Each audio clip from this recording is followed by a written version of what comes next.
Good evening, folks.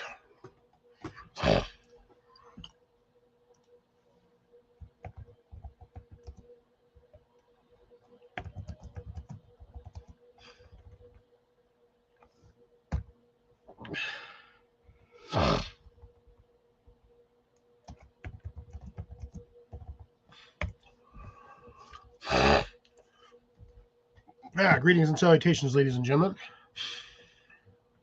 Welcome in, welcome in. Hope you guys can't hear that. Figured out what my issue is with my stuff. So, yeah, I'll explain that when more people are here. Right now, nobody's in here, so no point in talking. Other than me just sitting here rambling and waiting for people to show up. That is what I shall do. I shall sit here and work on getting my YouTube chat squared away so I have all this stuff for me tonight.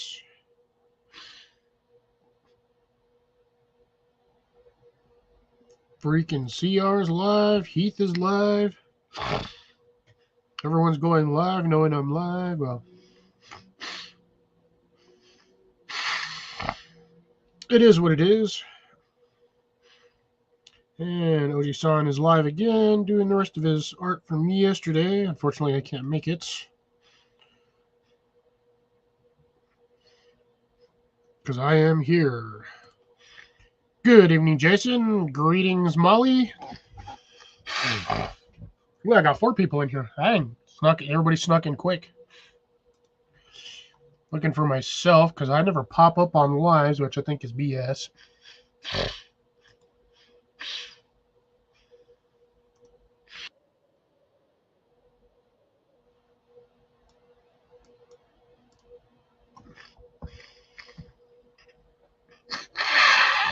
Hey, look at Blake made it for once. Good to see you, Blake. By the way, Blake, while you're here,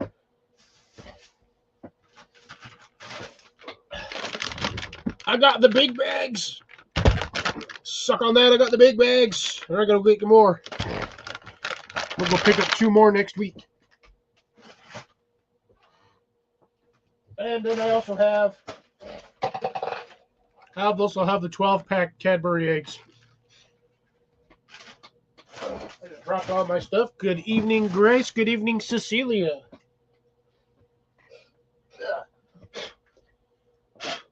I'm dropping stuff everywhere. I've got way too much stuff over here today. Some of this stuff shouldn't even be over here, but got it over here anyway.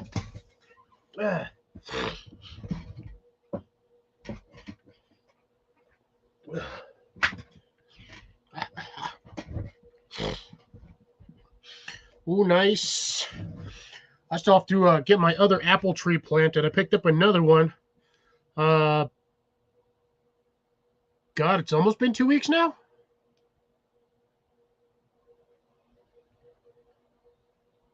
Week and a half. Picked up another apple tree. Picked up the Red Delicious instead of so now I have Red Delicious, Golden Delicious, Fuji Apple. God, what were the other 2? There's Dwarf Fuji Apple, Red Delicious, Golden Delicious. I have. Oh my God, I forgot the other 2 names of the trees. Oh,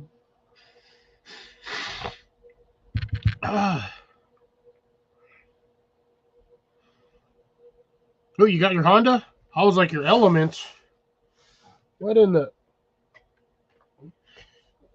Down threw me off for a second. I was like, oh, what element did you get? Fire element? Water element? Ground elements? And then I was like, oh, wait, yeah, she got a car.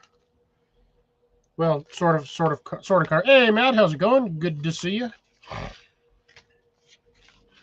Got a package tonight. Oops. Let's do the usual. Oof. Actually popped it. That's a first. So we got our usual monthly package. Hey, Dano, how's it going? Good to see you. Dang, everybody's rolling in tonight. No shortage of viewers. No shortage of followers. Everyone's rolling in today, which is freaking awesome. I got stuff everywhere. I'm not eating another pepper, by the way. As much as I'd like to, I'm not going to. The dry ones aren't nearly as bad. The wet ones, ooh, them suckers are hot. Ooh, Matt does need plot armor. Let's get Matt some plot armor. He acquired me some plot armor last time I was in there. Let's get that squared away. Need to do that. Problem has been resolved.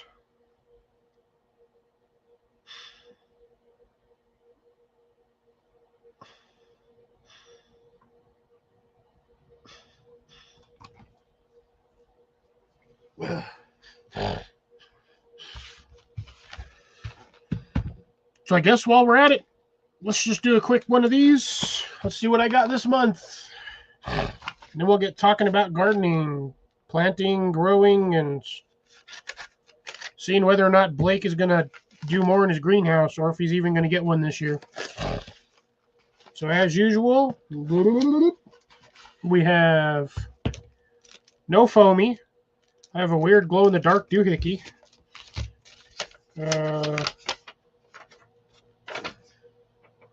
Ooh.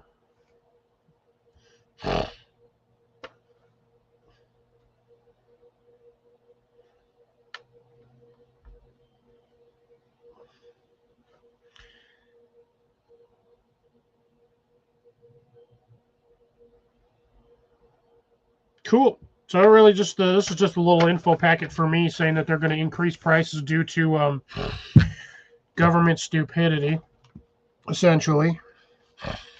So now my monthly card subscription is going to be $25.99, which is fine by me. I'm okay with that. Usual doohickey. We have really double overhand knot, as if though we don't already know how to do that. I usually do 3 anyway, so there's that card. There is the looks like spring snare trap mock-up. Focus. That does not want to focus. And I'm not even talking about forward. And then, like I said, we've got the Saw Dog tag with this little thing. I don't know if that's glow in the dark or if that's UV. Well, let's find out.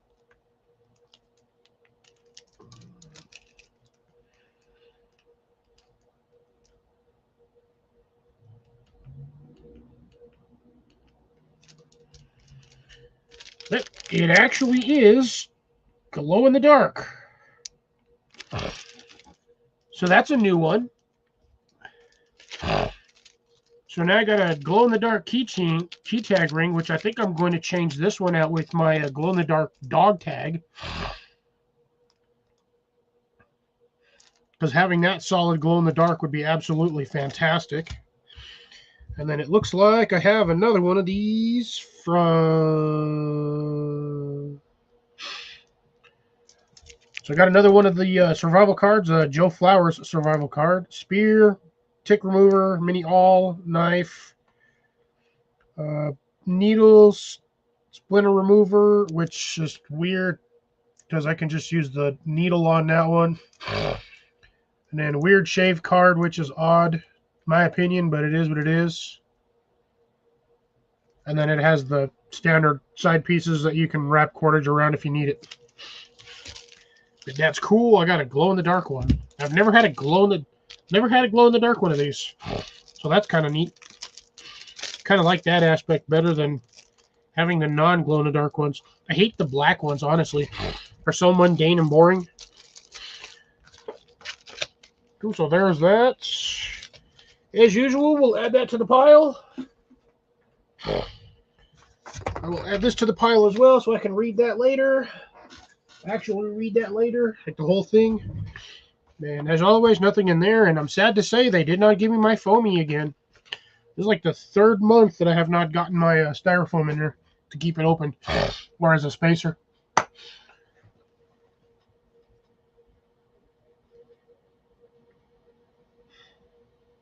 So, Grace, are you actually going to be going camping in the elements, or Are we still doing lawnmower trips? That's what I want to know.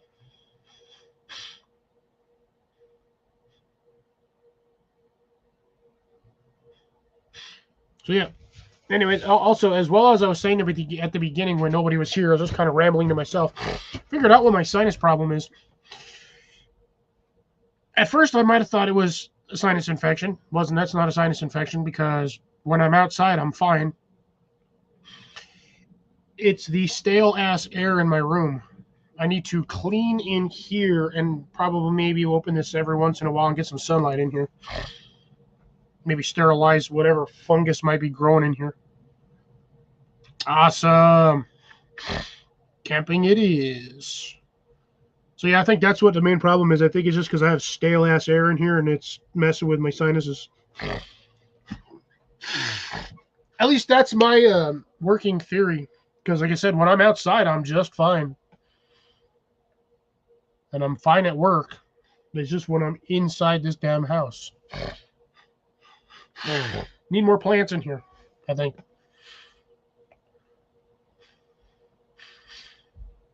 But anyways, with that aside, how's everybody's week so far? Did everybody enjoy their stupid pie day? Because yes, today was pie day. For anybody that works in the food industry. Second most annoying possible day of food sales in the history of food sales. The other one, in my opinion, is, well, thankfully we don't have 420, but whatever, yeah, Star Wars Day or whatever, May 4th. So may the 4th be with you. I hate that day. And I hate Pie Day. Pie Day is... Before I answer that question, do you know the numerical value for pi?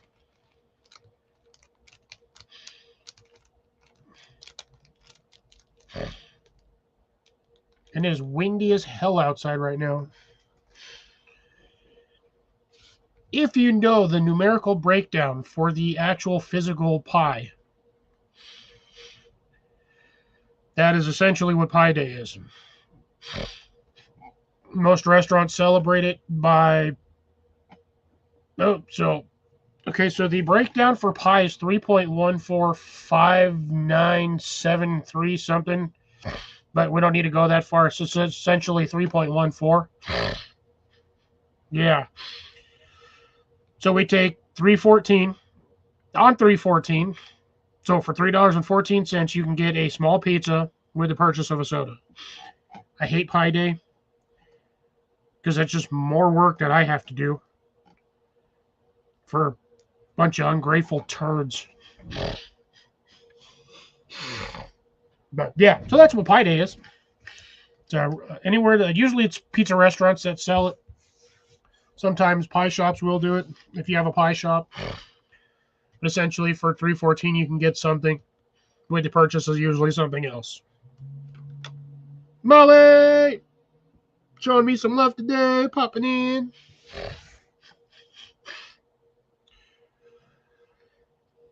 But that's essentially what Pi Day is. And I'm not sure if you guys can hear that. I have a little fan going over here, my little portable battery-operated fan. I've got that in the corner. So I don't know if you guys can actually hear that buzzing or not. If you cannot, that is awesome. I can actually feel that blowing air over this way, which is good. I just need to circulate the air in here.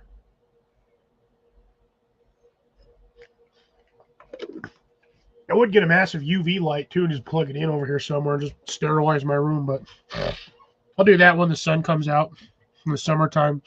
I might pop my window open a bit. So if I sound a little sinusy or nasally, I do apologize. It's not sinus issues. It's not allergies. It's stale, dirty air. I need to clean in here big time. I just don't ever have the time, or I have time. I just don't ever want to because I'm busy outside trying to grow food. So let's see. Got some beans planted.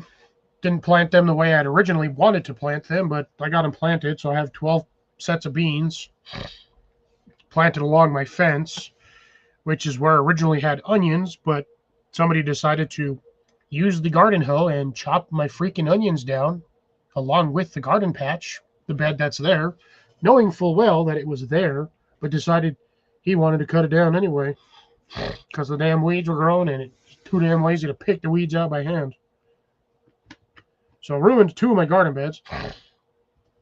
But repaired one. I'm going to work on the other one next week. Get that one squared away. Don't know what I'm going to plant in that one. I might do acorn squash. We'll see. Ooh, you had snow yesterday. How much snow did you get? I'm also debating on what I want to drink tonight.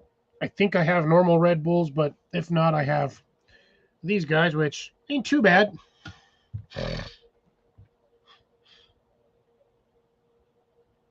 Because again, for some reason, between the watermelon Red Bull and the Jaeger, it tastes like strawberry, like a cherry Jolly Rancher. Oh, that's not too bad. It's a good, I would say a light dusting for Canada standards. 2 inches.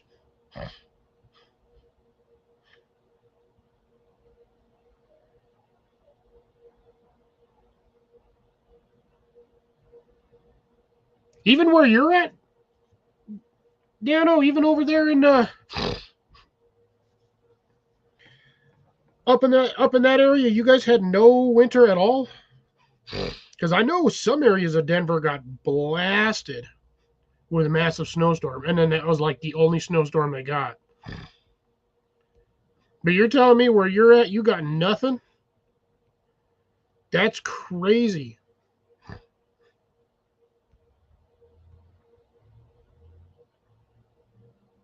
Guess you didn't have to worry about your water lines in the cabin freezing.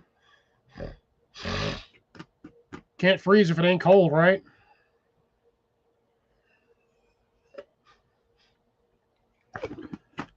Let's see if CR's still live. Wasn't expecting him to be live today. He usually doesn't go live on Saturdays.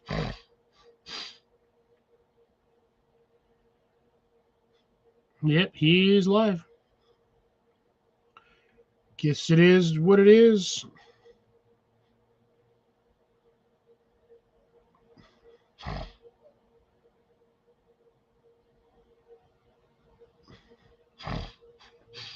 Oh well, can't win them all.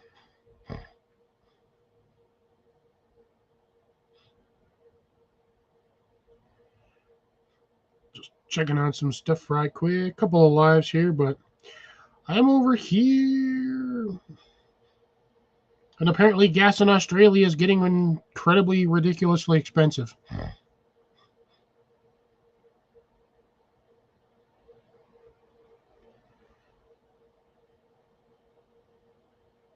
Yeah, welcome back, both Jason and Molly. Well, yeah, that's what I was going to say. You guys had one decent snowstorm, but that probably only had enough snow on the ground for what, a couple of days, maybe a week? Yeah, you're telling me about a dry summer. Shit, it's already, we've been hitting like the 80s in the daytime, and it's not even April yet. We're still in March. Like, it's going to be a hot one. Me and Jason are already starting, we've already started planting. Or at least I hope he has. I know I have been. It's right now it's 77 degrees outside. I think we hit like 84. Yeah, we hit like 80 today was our high. Low's going to be 51, which is insane. Tomorrow's going to be a low of 36, but I guarantee that's going to change. Hey, Rip Curl, how's it going, man? Good to see you.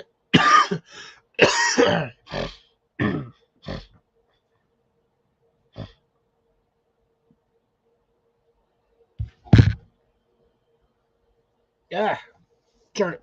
Oh, that sucked. I was outside trying to do a little bit of work, but the wind is just ridiculous out there. Which is funny because it doesn't even say it's supposed to be windy today. Oh, high wind watch from, yeah, see, that doesn't even, see, it says high wind watch tomorrow, but today is Saturday. So it's partly cloudy with wind, but it's not really telling me what the wind values are. Oh, here we go. 20 mile an hour winds to the northeast. So coming up from the southwest. to the northeast. 20-mile-an-hour winds is pretty good. It'll knock stuff over.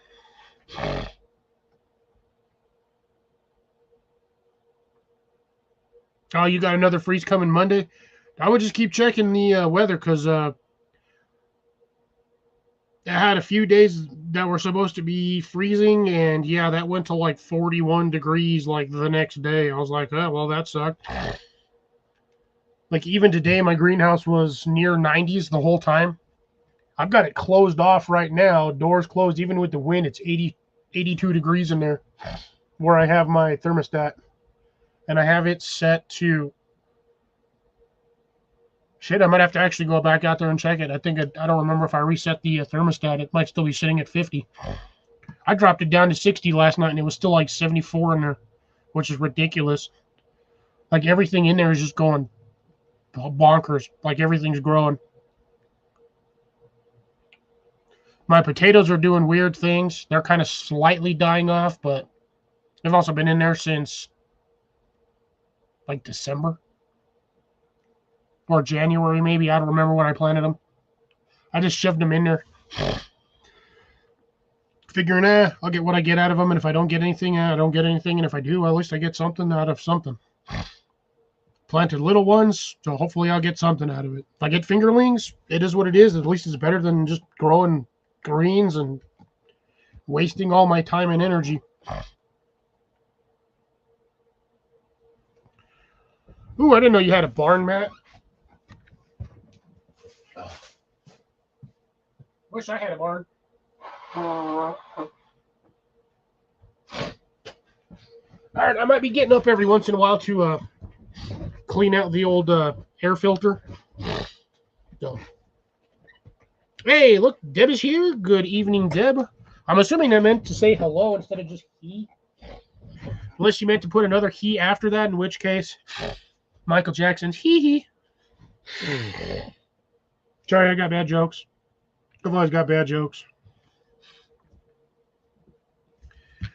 Was it just one tomato plant there, Big Matt, or was it multiple tomato plants?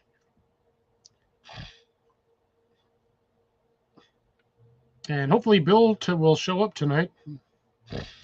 I've got to get him some stuff sent out. He's already got my stuff and Jason's stuff ready to go. I just got to give him my address so he can send it to me. I got the email, but I didn't get that until like way late the other night. So I got the first one right away last Sunday, but the other one I didn't get until way late. So I usually don't get on my computer first thing in the morning to check my emails. I get up, get dressed, shower. Well, I get up, shower, do whatever I need to do. That it is. And surprisingly, a 5-gallon bucket will give them enough root growth to get some pretty hefty plants. And those round green or red tomato trellises will actually fit in the 5-gallon bucket. Like pretty darn good they fit in those 5-gallon buckets.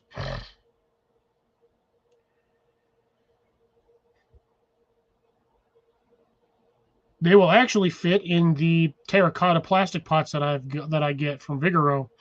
They fit in there too, but you kind of got to bend them a little bit so they sit better in the bottom, because the bottom of that pot's kind of tapered. So certain things will sit in there perfectly, other things will not. I believe you can get the 6-foot tiered tomato trellis. Ooh, that's usually like $12, $8. Usually has those little snap connectors on there, the cross pieces to snap them in, usually a little triangle. I think those will fit in my pots as my buckets as well, but I can't remember if they will or not. I think I had one in there before. Ooh, storm's supposed to hit tomorrow. Ooh, stay safe, Deb. Stay safe. Don't get blown away in the storm. Don't get buried in the storm. Make sure you got whatever you need for said storm. I'm not going to say prep like your life depends on it. All right. See you when you get back. Hopefully, maybe not. Maybe not. We'll see. Sorry, my brain is not processing today. I'm not tired, per se. just not mentally there all the way. Like I said, I was trying to do some work outside, but the wind was kind of getting annoying, so I had to stop. I was working on rebuilding, like I said yesterday, I was working on redoing some soil. Did that in like the last hour and a half I had sunlight. I still got to finish another planter's worth. I got to add that to what I was working on. Yep, gotcha. Well, when you get back, I would like an update on the little munchkins. It's only been a few days, but a lot can happen in 3 days.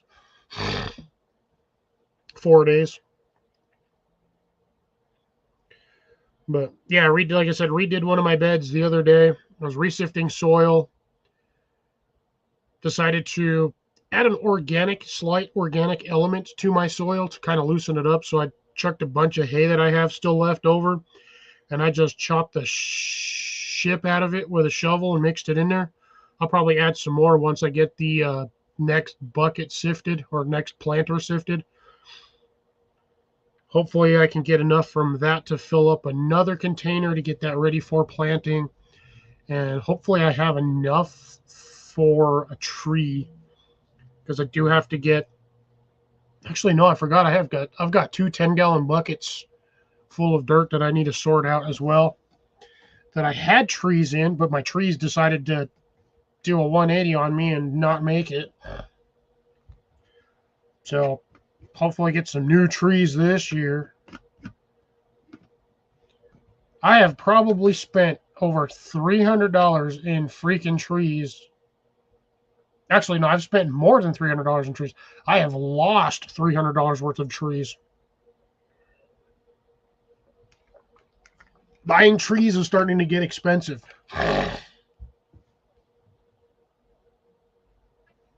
I feel it'd be easier for me just to buy the damn fruits and try to grow them from that. I have a slightly better chance. Might take a little longer, but at least I know my tree sprout sapling is going to be used to my area. Because I really don't know where Home Depot and Lowe's gets their trees from. Actually,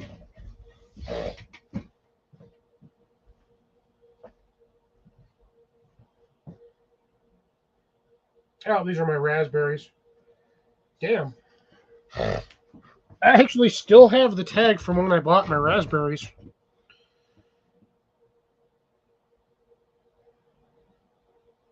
Good Lord, I thought this was my freaking for like one of my cherry trees or something or other. Really love that they don't tell you where they come from. Gives you the rough stock version, the Latin name of it, slight description of that, and then a barcode. Oh, here we go. Produced by L.E. Cook Company, Visalia, California. So at least those ones came from California, but that doesn't necessarily tell me where the trees come from. Jason might be able to tell me, at least give us give a bit of information off of what he's got. Jason, do you still have one of the tags inside from one of your trees, or are they all outside right now? Because maybe one of your tree tags will specify where they come from, or at least from your area. If they're local, that's awesome, because then the trees are already climatized. But if they're not, okay. Yeah, I mean, I could run outside and grab one of my tags too. My tree is sitting right. I'll do that. Give me like 45 seconds.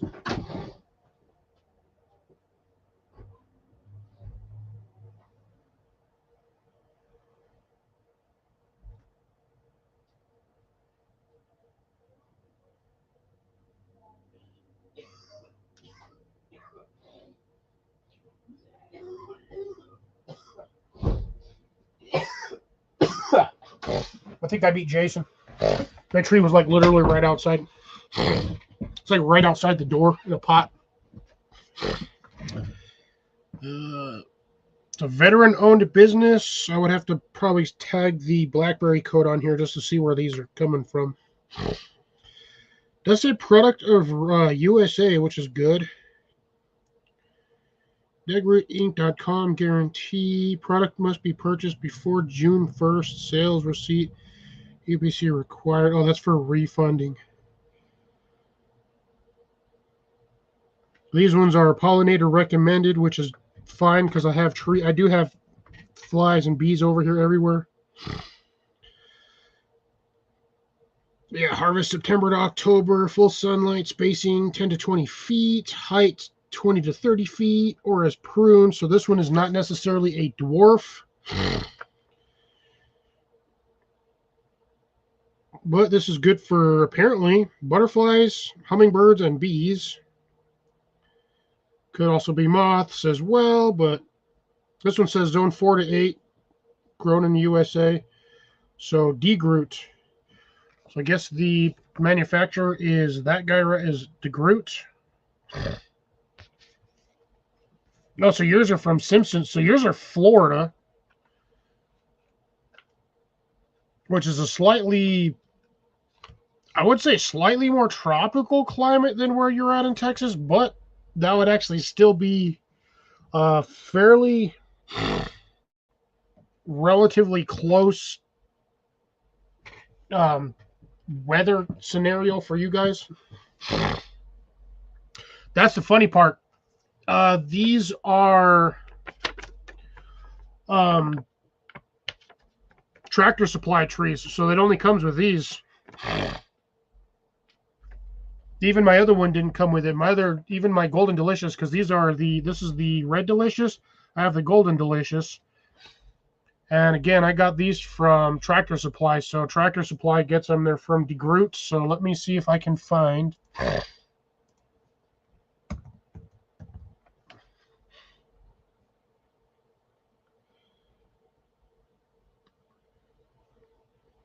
Oh, these are actually, I think this is Illinois, actually. Well, let's see what the, what is it is. DeGroot-inc.com. DeGroot-inc. Let's see where these are coming from.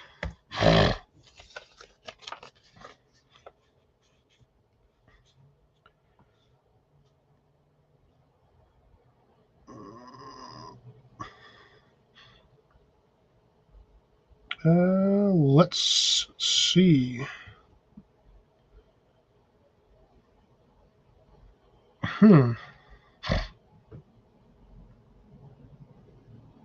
So looks like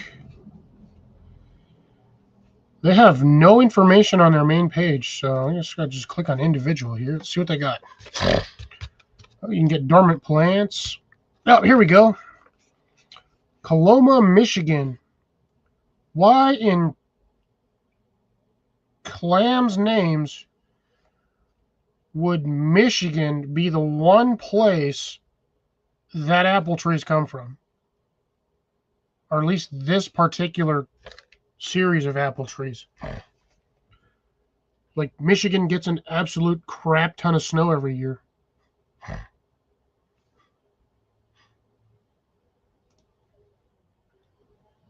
Oh, my fan about to die over there. Let's see. Other fruit, raspberries, nut trees, shrubs. Oh, they actually do vegetables too, so you can get asparagus, garlic, other vegetables. Oh, that's probably where most of that's. I bet you this is where most of that stuff comes from Tractor Supply. Let's see. Yeah, so I've got Fuji apples, Golden Delicious. I don't have Dorsets. I have the Red Delicious. Honeycrisp. That's the other one. That's the other apple tray I have is Honeycrisp. It's like they can do peach trees, pear trees, and yeah, peach, pears, nectarines. Got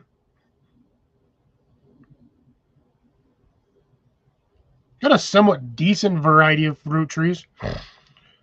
Anna apple, Fuji, Golden Dorset, Red Delicious, Mutsu, Jonathan, Honeycrisp.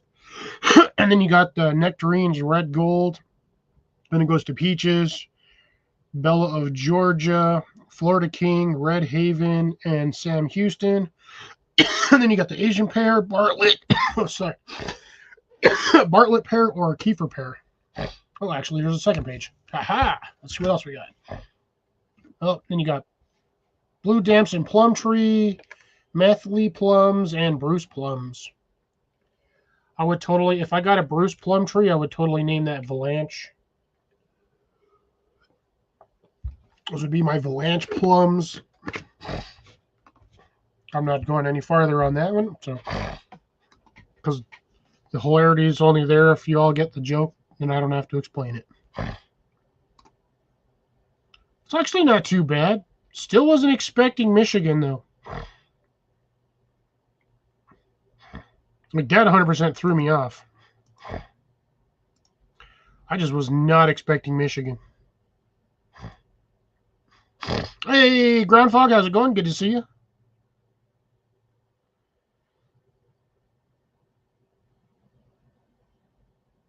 Oh, I know what it looks like. That's what this one is. But these particular trees don't come with it.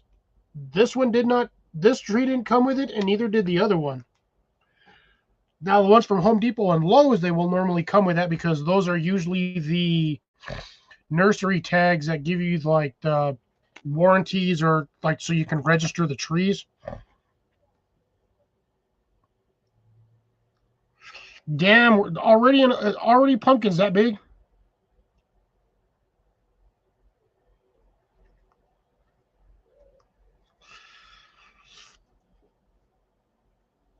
Oh, painted water tower. I was like, already they got pumpkins? I'm like, damn, it's barely March. Killing me over here.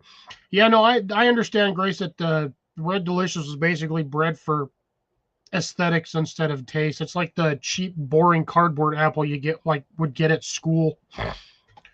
But I'm hoping that I can get that pollinated, at least with some of the other apple trees, possibly, and maybe breed some actual flavor into this. If not, it's a free apple, and if it's a shitty apple, I can probably squeeze it to make some apple juice. Maybe. Oh, my fan's about to die over there. I can hear it winding down.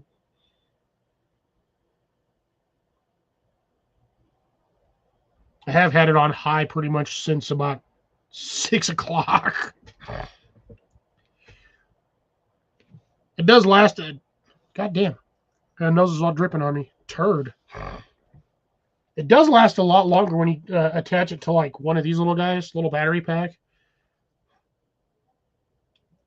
I think I got about like 5 more minutes on that sucker and it's going to die. I could plug it in. I got my charge cable right here. So let me go do that. Give me just a brief second here. I'm going to go plug that sucker in.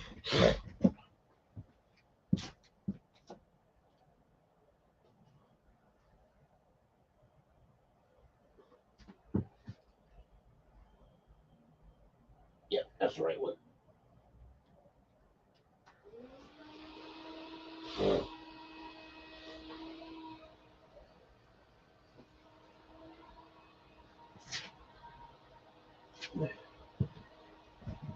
But can you all hear that?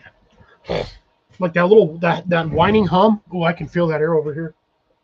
It's funny when you plug it into a power source, that thing goes to like turbo, which is freaking ridiculous. Sorry, my sinuses.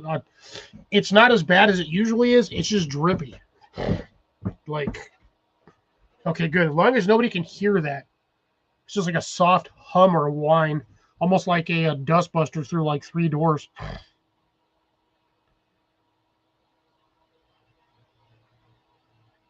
So, I have like, again, I have like 5 apple tree varieties, or will.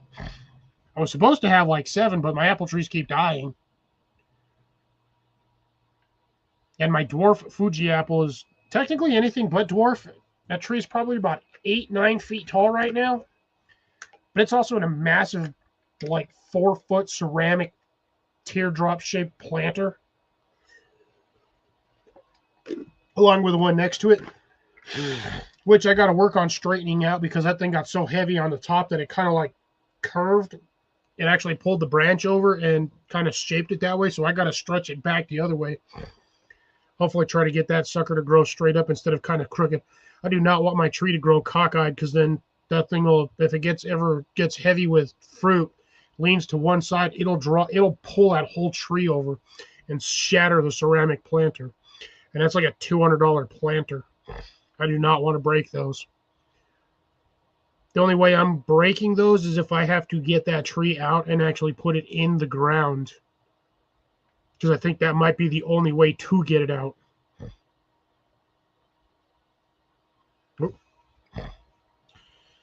Let's do this, or didn't realize I was past my 30-minute limits. So let's grow that one in there for Mr. Hunter Pest of the Jason, aka Hest Punter. Just kidding. Or am I? No, I'm just kidding. And maybe for Blake if Blake wants to get his ass up here. Oh, there's a weird guy in my basement. Strange looking color too. What's happening? Not a whole lot, honestly. Yeah. That pear You've been here the whole time? It's driving me nuts. Yeah, I got the Kiefer pear. So it's a self-pollinating. That's good. I'm going to need one tree. Now, if I have a second tree, it'll actually produce more. You also possibly get cross-pollination, which will eventually breed out both varieties into a 50-50, I guess, is what you would be able to call it. Could be. Which means you have a 50 if you plant the seeds, you got a 50% chance of getting one variety or the other. Yeah. Sorry, hybrid. That's the word I was going for, not mixed. Hybrid. Because I've got hybrid spinach that does that, and I've had a weird case of literally on that one 50-50. Like some of the seeds I'll plant will be like one strain of that 50-50, and some of them will be the other strain of that 50-50. Which is weird. You would think that if it's a mixed strain, you would get the mixed strain version. Yeah. When you plant them, it just says whoop, and then you have that, which is weird. It always throws me off when plants do that. It's going to be one DNA or the other. It's not going to be both on the same tree. Yeah. Well, that's the thing, though. I mean, you get the hybrid seed, which you would think you'd be able to grow a hybrid like variety, but no. It's going to be one or the other. No matter what happens, you get one or the other. Ow, that actually hurt. Oh, and as of right now, well, actually, as of like a couple of days ago, all of my radishes that I have in ground are bolting, which is perfect because I need the seeds from them, so I can get some new seed stock. I've also got random potatoes popping up that I forgot I planted in certain areas, and now they're starting to come up. I would assume they would have rotted in the ground over winter time, but no. Oh, no, they'll survive. They do that naturally. Also found out that if you leave bell pepper plants in a container over winter and they are heavily covered, they're still technically alive. Yeah. I was clearing out my bell pepper bin because I wanted to redo the soil. I wanted to mix all of my like 6-8-inch layer of leaves into the soil. I was pulling some of them out, and a few of them, yes, the root system was completely shot. I would just twist it, and it would just pull straight out with no roots. Mm-hmm. And then there were other ones I was pulling out. I was like shaking them off, and everything was still green. I was like, that can't be with all of them. So I just kept pulling them out, and I was like, sure enough, almost every one of those that I pulled out after, like the first two, were still green. So I was like, I'm not pulling that anymore. I left 2 of them in there. I want to see if they'll re-sprout, if they'll regrow like they should. Yeah. Like I said, so if that's the case and they do it, I'm just going to leave them out in those containers. I'm going to do the same thing next season or at the end of this season. I'm just going to leave them in there and just let them pop up next year. Because my Anaheim is 3 years old. Oh, you can get I'm not saying that you can't overwinter a pepper. Most people that overwinter peppers, they usually either bring them inside or bring them in a greenhouse. Yeah. They trim them and then they just kind of sort of let them do whatever they want. But I've got pepper plants that are like 2-3 years old now at this point. Like I got one jalapeno plant that's 3 years old. Yeah, they can live up to like 20 years. Yeah.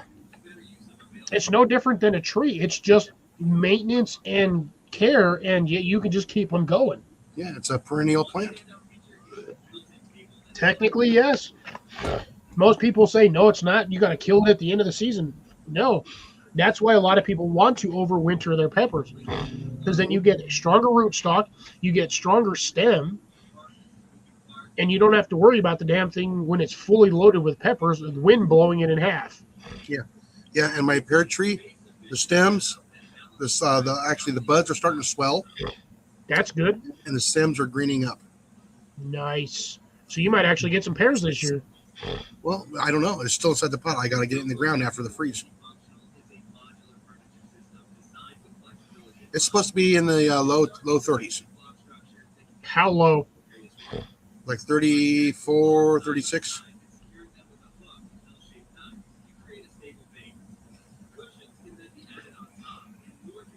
36 I wouldn't consider freezing. It's still cold for a fruit tree.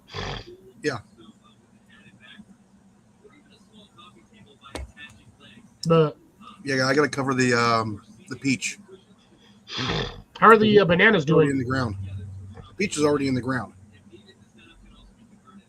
I think your peach tree should be fine. I mean, it's not going to get super, super cold. It's not going to get below freezing. It's not going to get, below 30 degrees into the 20s or the teens.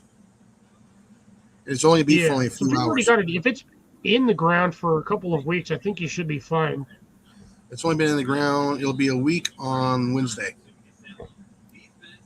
Let's see. I think you should be fine. I mean, you can opt to cover it if you want. It might be better for you if you did, but I think I'll throw a frost should be okay. over. Let's see, that is Monday. Turned into a Monday bonsai. morning is showing 42. Dano, were those like mini habanero peppers, or was it like a weird hybrid pepper?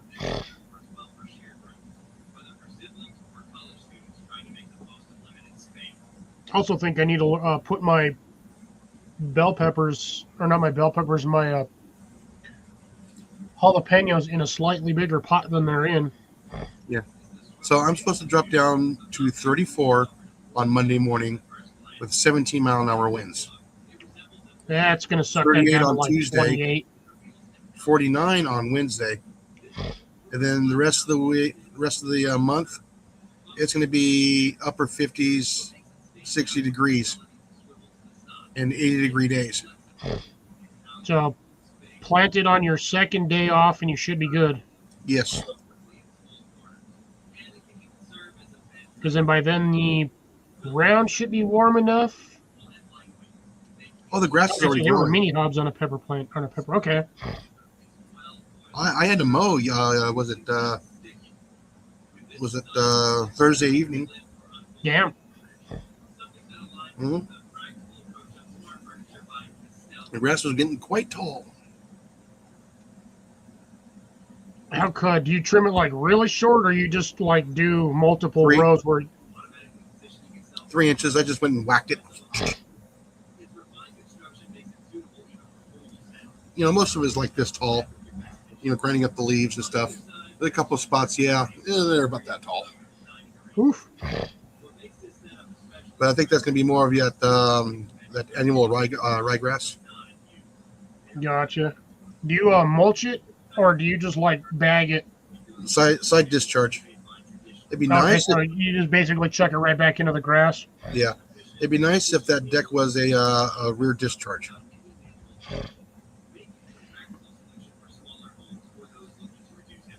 I'm surprised you didn't get the insert for the discharge, so it basically just blends everything, so it doesn't. It just keeps going around and around and around.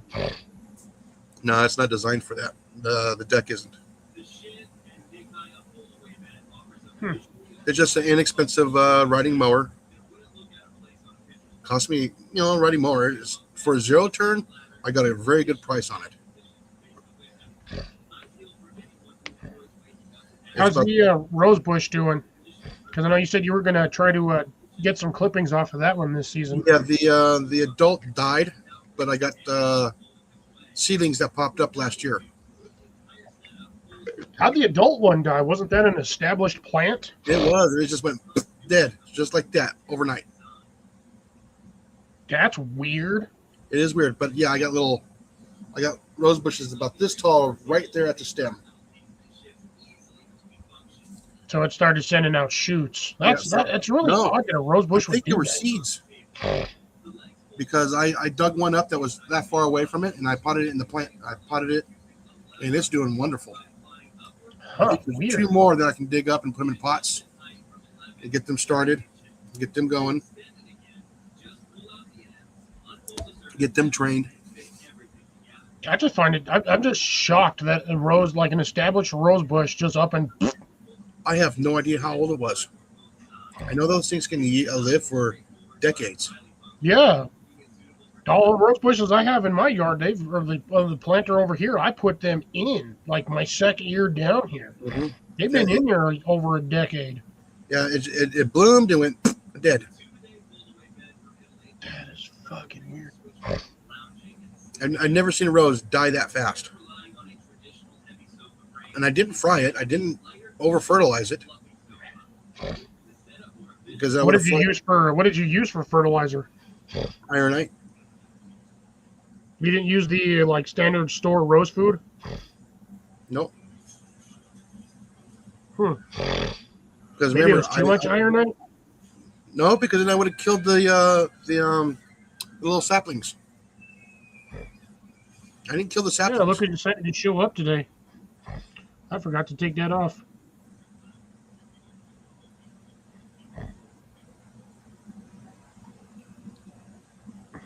He is alive.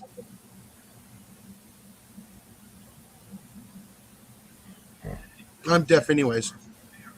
Right? It's a good thing I don't know how to read lips, because I can't hear shit. You got no sound, brother. How about now? Can you hear me now? Now you got sound. Okay, my mic wasn't already pulled. I got my mic in. It is alive. Hi, folks. Doesn't look like it's very alive. Oh, I feel like crap, but I'm still here. Get some sleep. Huh? Then go get sleep. I've been sleeping, but the stuff they got me on is not helping. I got multiple issues going on at the same time. I blew out my shoulder with my cane, and I got influenza B on top of that, which basically it doesn't feel good. Basically acquired. Yeah, you actually got a flu virus is what you got. Oh, yeah. And this actually, it makes you feel worse than it actually is. But apparently people die from this. They can. Yeah. If you have a compromised immune system, yes, you can. That's exactly what they said, yeah. And you'll never see my other hat, by the way, anymore. It died today. You're the one with the flag on it. It literally broke. Oh, I thought he said other half. Yeah. Hat. My flag hat died. So, I'm wearing my veteran one. I gotta lower that fan. That's driving me nuts. I planted another tomato plant this week. So that's going to be interesting. I got 6 going right now, and they are just going absolutely crazy. Well, I planted one from the one of the original tomato seeds from the first tomato I got from my other plant into the new pot. Got soil for it and everything. Colin got soil for his plants. Hey, now his plants can do the root dance. I added more soil to the original plant, and I got one of those little starter pots that I got with the little tin ones. I'm using that to get the thing going. So hopefully it'll work. I'll find out. But this will be the second generation from this plant. Still got to get some actual soil. Potting soil works pretty good too. That's If what I you do got. a- I got potting soil. I usually do a mix of potting soil and then like one of those starter pods. I also got Job's plant stakes too, but You got what? the Job plant stakes. I told you about those. Oh yeah, the plant stakes. Yeah, and you know what? I am firmly sold on direct sowing now, even in a large pot. Okay, what I don't know. I don't understand what direct sowing is. Well, instead of putting it into a small little container, then transplanting to a larger one, then transplanting it again, I skipped all that. I put it right into my big pots, and I put the seeds in there. I put several in there. Then I thinned it out to the best one out of when they got about 8 inches tall. I thinned it all down to one each. I almost did that with my original one that I still have from last year, but I split some up and I gave some away, and it's still going strong. I did cut some down, but they're still. I mean, they're growing like weeds, and they're getting very. Some of them are not as leggy as they used to be, but they're working. I'm just hoping the blooms do something. I see we got Dano in the house. Yep, he popped in. He's actually pretty early, surprisingly. Yeah. He's And not Grace, busy at how you work doing? this week. Ground fog. Sorry, Blake was in early. Blake. Yeah. Wow. Yeah, Blake was here within, I think, the first like 10 minutes he popped in. Oh, say hi to Molly for me Hi, Molly. and Cecilia, obviously. Sorry, I'm scrolling back. Trying to see who's on. And Big Matt was here. Wow, I missed Yeah. him. I think he's still here. Probably. He might be listening, running back and forth doing Well, stuff. Blake, if you're here, hi, brother. Got to give him the proper salute. Yeah. Greeting. Well, you got to do a double. You're allowed to give Blake the proper greeting on my channel. I'm not monetized yet, so if Blake is still here.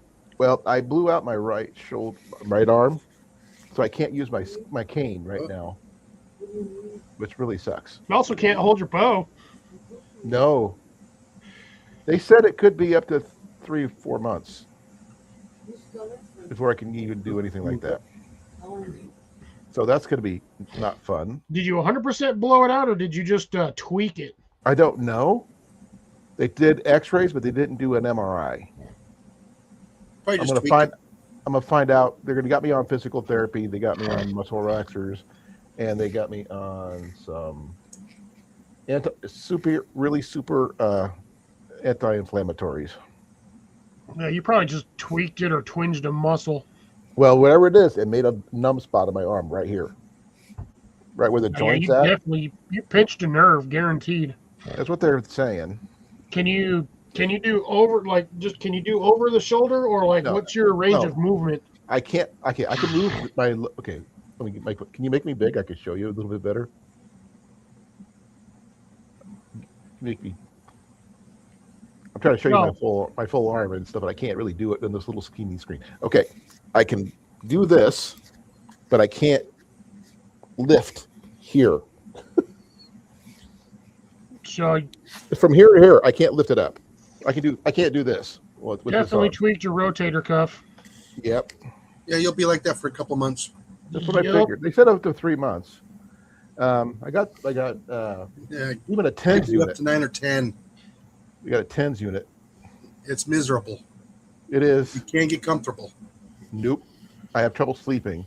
It wasn't until they gave me the muscle relaxers I was able to get any sleep at all.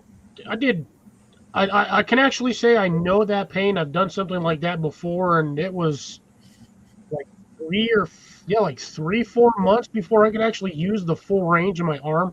Yep. And they also gave me some lidocaine patches as well. Nice.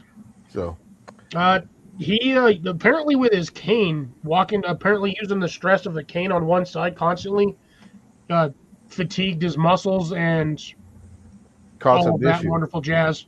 Yeah. So I can move my elbow. For everything from my elbow down is fine. It's just that I can't lift my other elbow up to my shoulder. I'm getting a little better, but Now, is it just using like this, or can you like raise your arm that way? no, that's about it. Yeah. Okay. So that's a fully blown You definitely probably might have torn a ligament or just completely. Or it could be a tendon or a ligament rocked or it. just some simple nerve damage. I don't know which. Or I've torn my combination. ligaments multiple times, so Yeah. So that I'm takes trying. me- I got to be real careful because it takes me like 10, 11 months to heal now. Yeah. Not right now. I've never had this. We're not teenagers anymore. We don't have that like 3-week grace period where it's like, oh, yep, I did something. Oh, I'll be fine in like 3 weeks, and then you do it again. Right after you're Or the done. people, remember the kids that used to say, "Oh, I just twisted my ankle. I can walk in 3 days." Yeah, I'm not that way. Oh, I've twisted my ankle. I'm running on that thing in like 10 minutes. I'm like, screw that. I can do this when I hold my arm up like this, but I can't do it. I can't manually do it,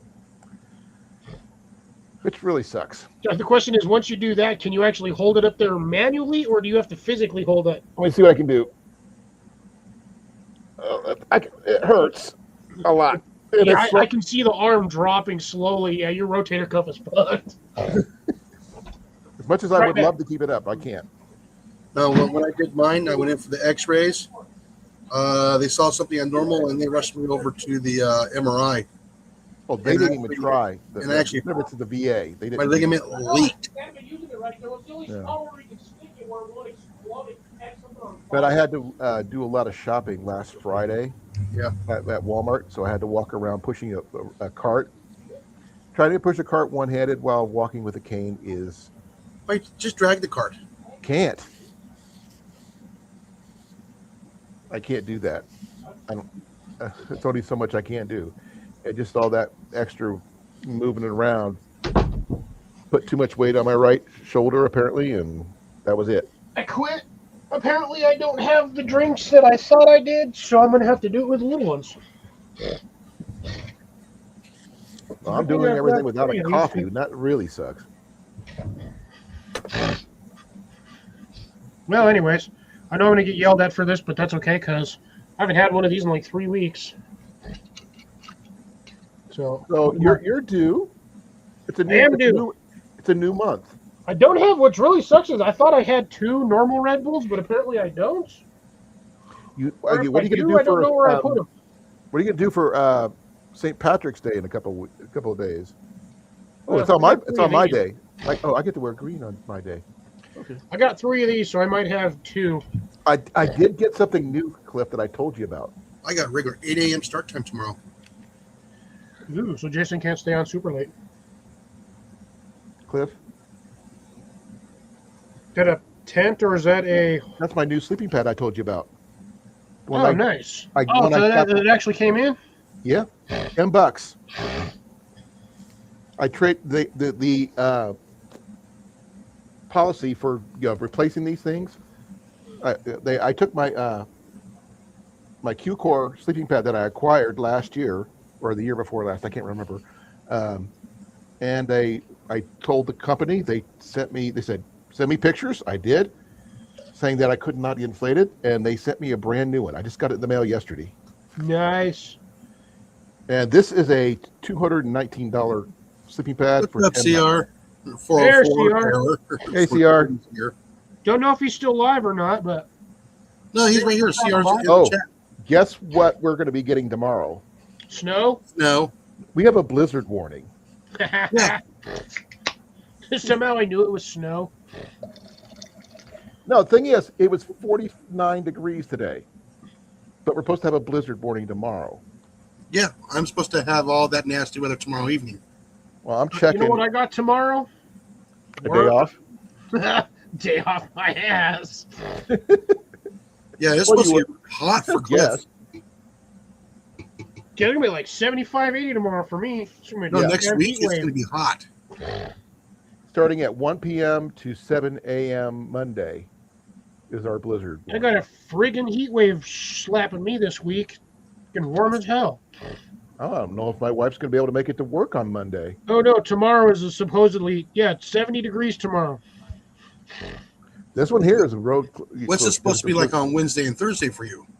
I don't know. 86 and 90. 91 on Friday. Ooh. So yeah, it's decided it wants to be July, apparently, and it's Oh. March. Okay, you guys want to hear the really interesting temperature changes we got coming up? Yeah, watch me get snow on Easter. 46 tomorrow, 20 on Monday, 33 on Tuesday, then up to 56 on Wednesday, 64, 68, then back into 50, 60s again. Damn. So where is this freaking blizzard coming from? Between your climate, your weather, and my weather, I'm in a damn tropical zone right now, apparently. Pretty much. Even Jason's colder than I am this week, which Yeah. is shocking because he's usually warmer than me by like 8 to 10 degrees. Right. Yeah, it's supposed to be beautiful at the next week. We're supposed to be 88 next Saturday. Oh, by the way. Here's Hi, Jenny! Hi, Jenny. She's saying, wait, hold on. Hi, Jenny! Let's try that again. Minus 22 for CR. Look, Jenny's gaming.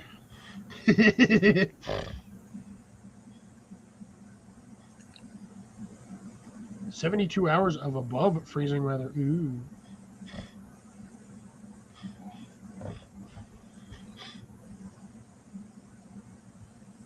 Yeah, Colin looks like he's got a ring. Colin, you're muted.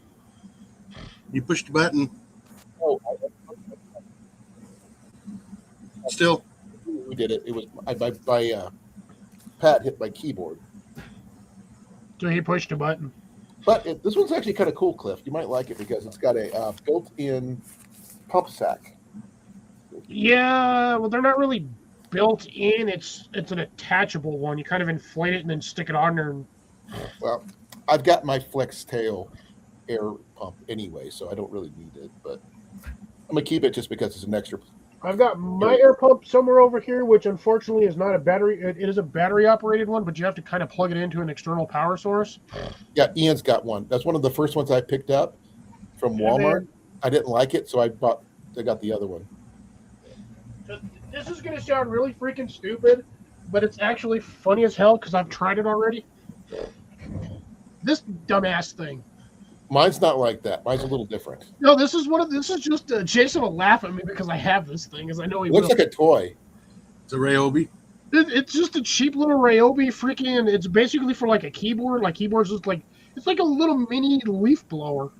You know what it looks like? You could probably use it for blowing up balloons. Yes, you can. I thought so. It does have the. This is actually the nozzle. This nozzle's designed for inflating like inner tubes and stuff like that. So it slips in there. Has a 90 cut on here, so you can see the notch right there. Yeah. Mm-hmm. Snaps onto this thing, and then it also has the flat leaf blower style. Okay.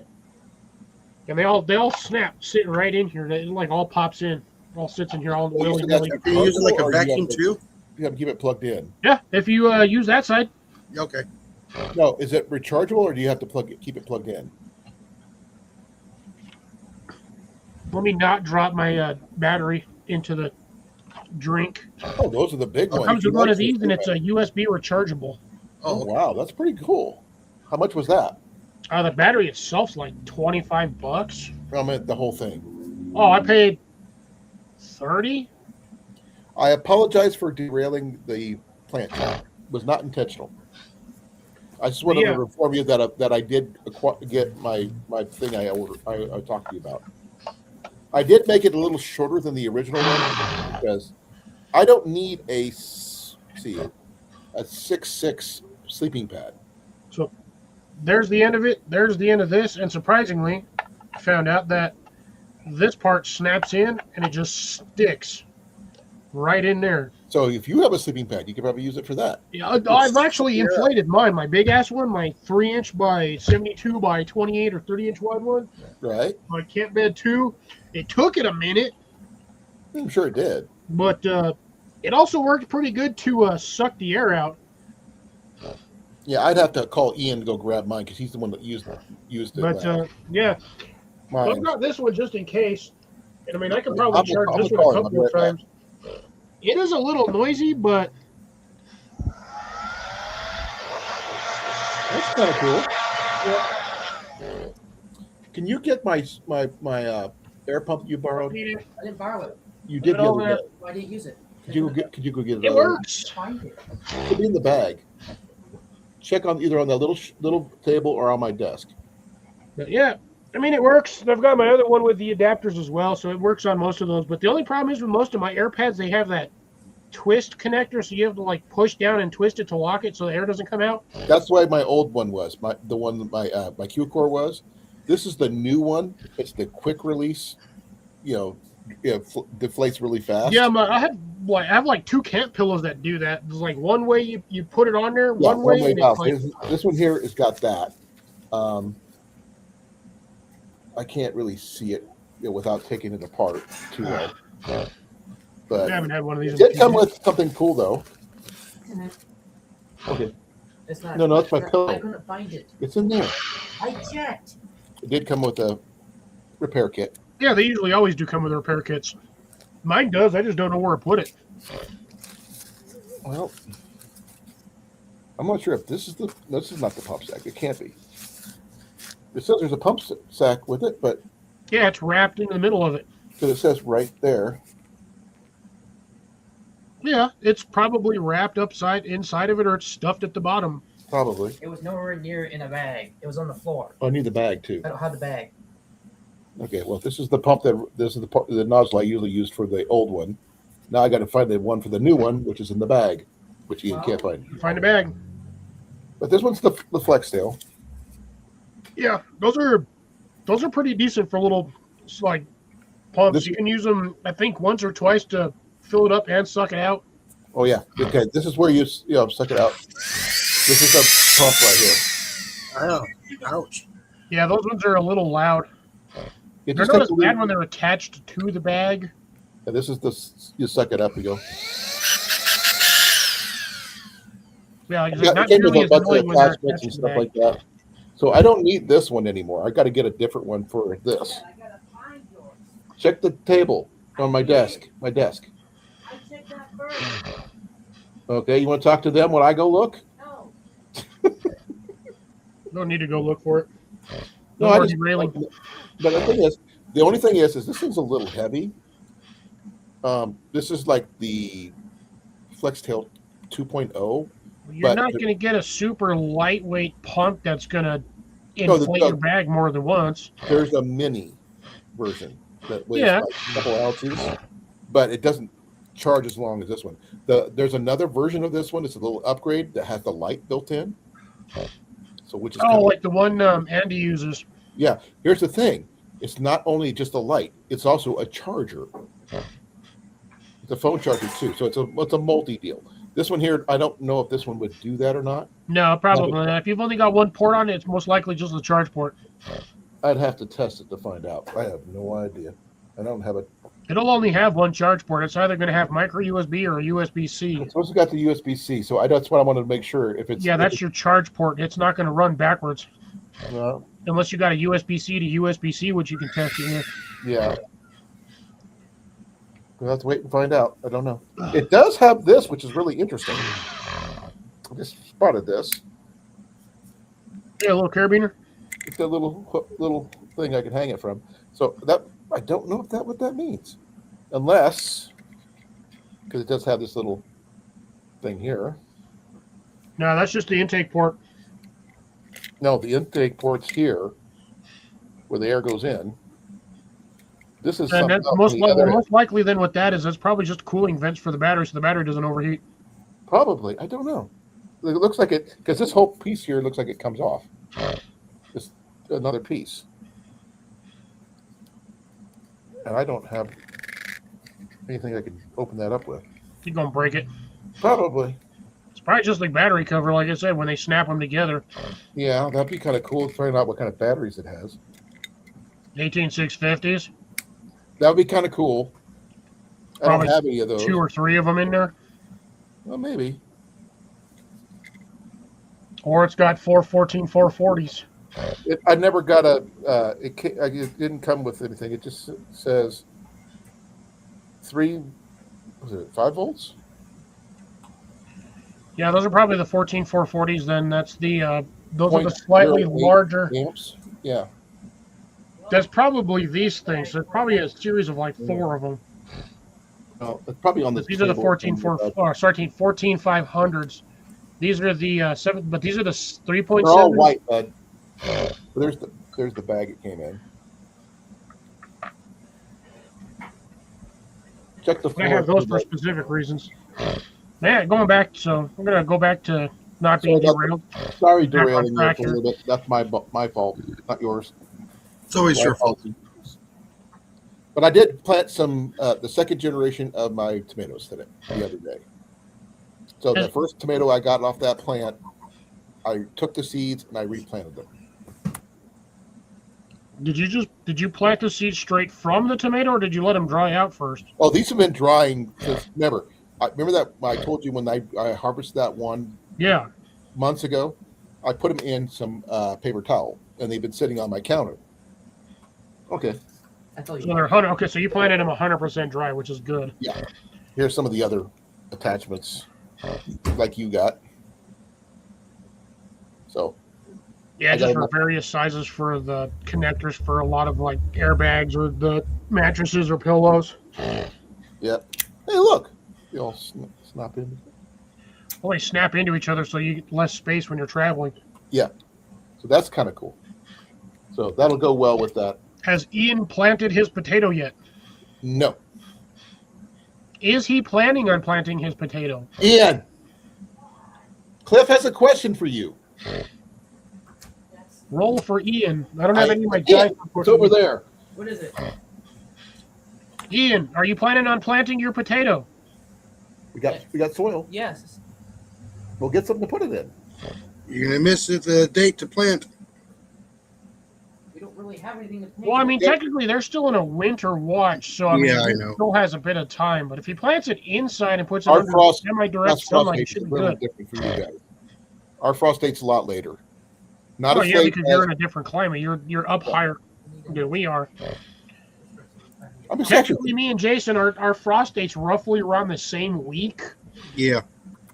but Jason's slightly lower than I am, so his frost date is like a week earlier than mine. Okay, our last one usually is between April 16th and 30th. Yeah, technically for my zone, my last frost date's anywhere between the 12th and the 15th. And Jason's is, I believe, his last frost date is what, the 10th? Yeah, the 6th or the 10th. Yeah, so he's got because where he's at, he's closer to a tropical zone, so his frost date's a week before mine. Yeah, well, mine's not until mid to late next month. But yeah, but again, due to the weird weather patterns that we're having, which apparently nobody's having snow on this side of the country. Well, at least I'm west of the Mississippi. Just not, but I'm east of the Rockies. Ooh, nice. CR might have some tomato soup from from October tomatoes. That'd be kind of cool. CR. Something to plant his potato in. That's what he's got to do. Hey, bud. No. We're gonna go and see if we can find him a pot. No, I want him to bring it out and see it. I can't go get it. Would you please? I want to show him. Yeah, you do need a large container for potatoes. Yeah, I know. A 5-gallon bucket we can put some holes in, Like, or a 3-gallon bucket. Then a 5. I would do the 5-gallon bucket and drill about 2-3-inch holes in each in it. I would do about 10 or 15 holes. Well, the reason I was thinking was, oh, this is actually looking pretty good. Look at that. Oh yeah, that's doing real well. Remember, well-drained soil.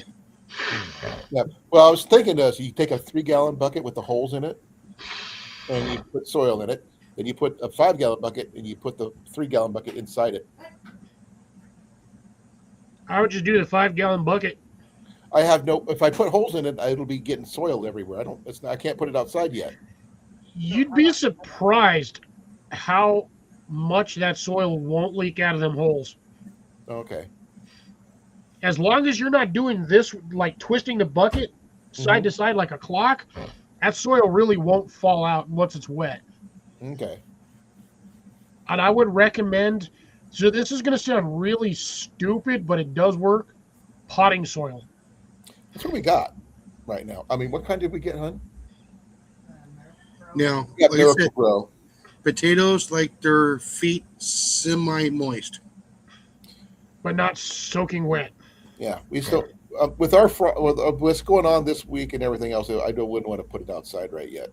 It's really easy to overwater them and rot them in the plant potting soil. Well, I've grown some potatoes before. Just that it got killed by due to an accident.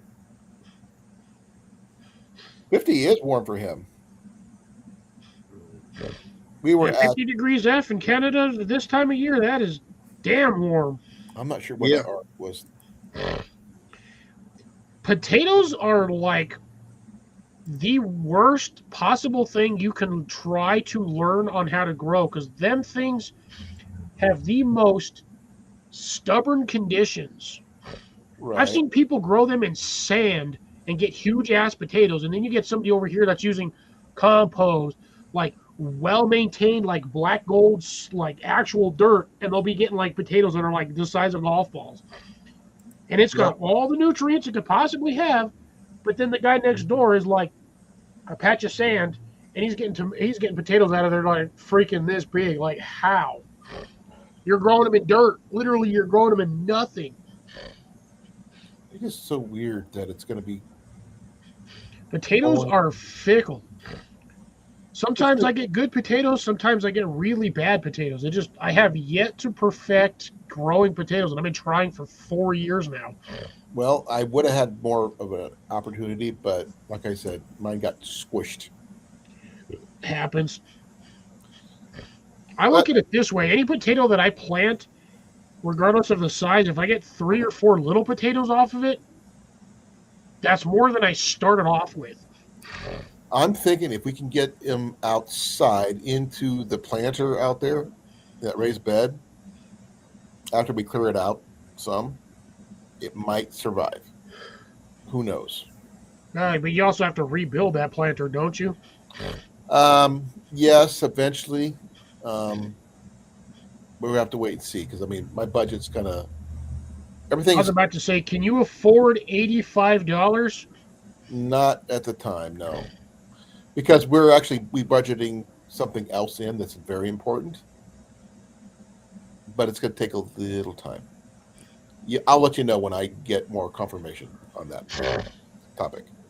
You know something about it, but not everything. Where is how close is the nearest Lowe's to you? Des Moines? That's what, an hour and a half? No, it's about 49 miles. So about a roughly 40 minutes, 45-minute drive. Given traffic, probably an hour.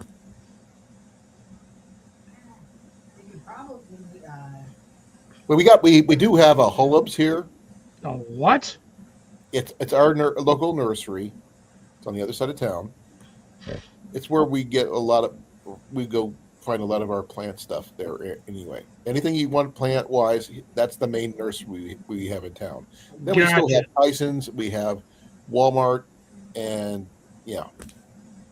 Greetings, Howie. How you doing today, brother? Hello, Howie. How's the weather over there on the island? I can always look it up. Yeah, Howie will tell me here in a second. Because he was just pulling lemons off of his tree the other day. What's the name of his island again? VC. Vancouver. No, Sunny and warm. What is it? Cities. No, it's British Columbia. We call it the island. Victoria is on the island. Is the main city. Okay. I'm doing some research. It's currently 45 degrees there. In the general area. Well, it is like 3 hours. Yeah, he's on VCI. Ahead of me, or behind me, I should say.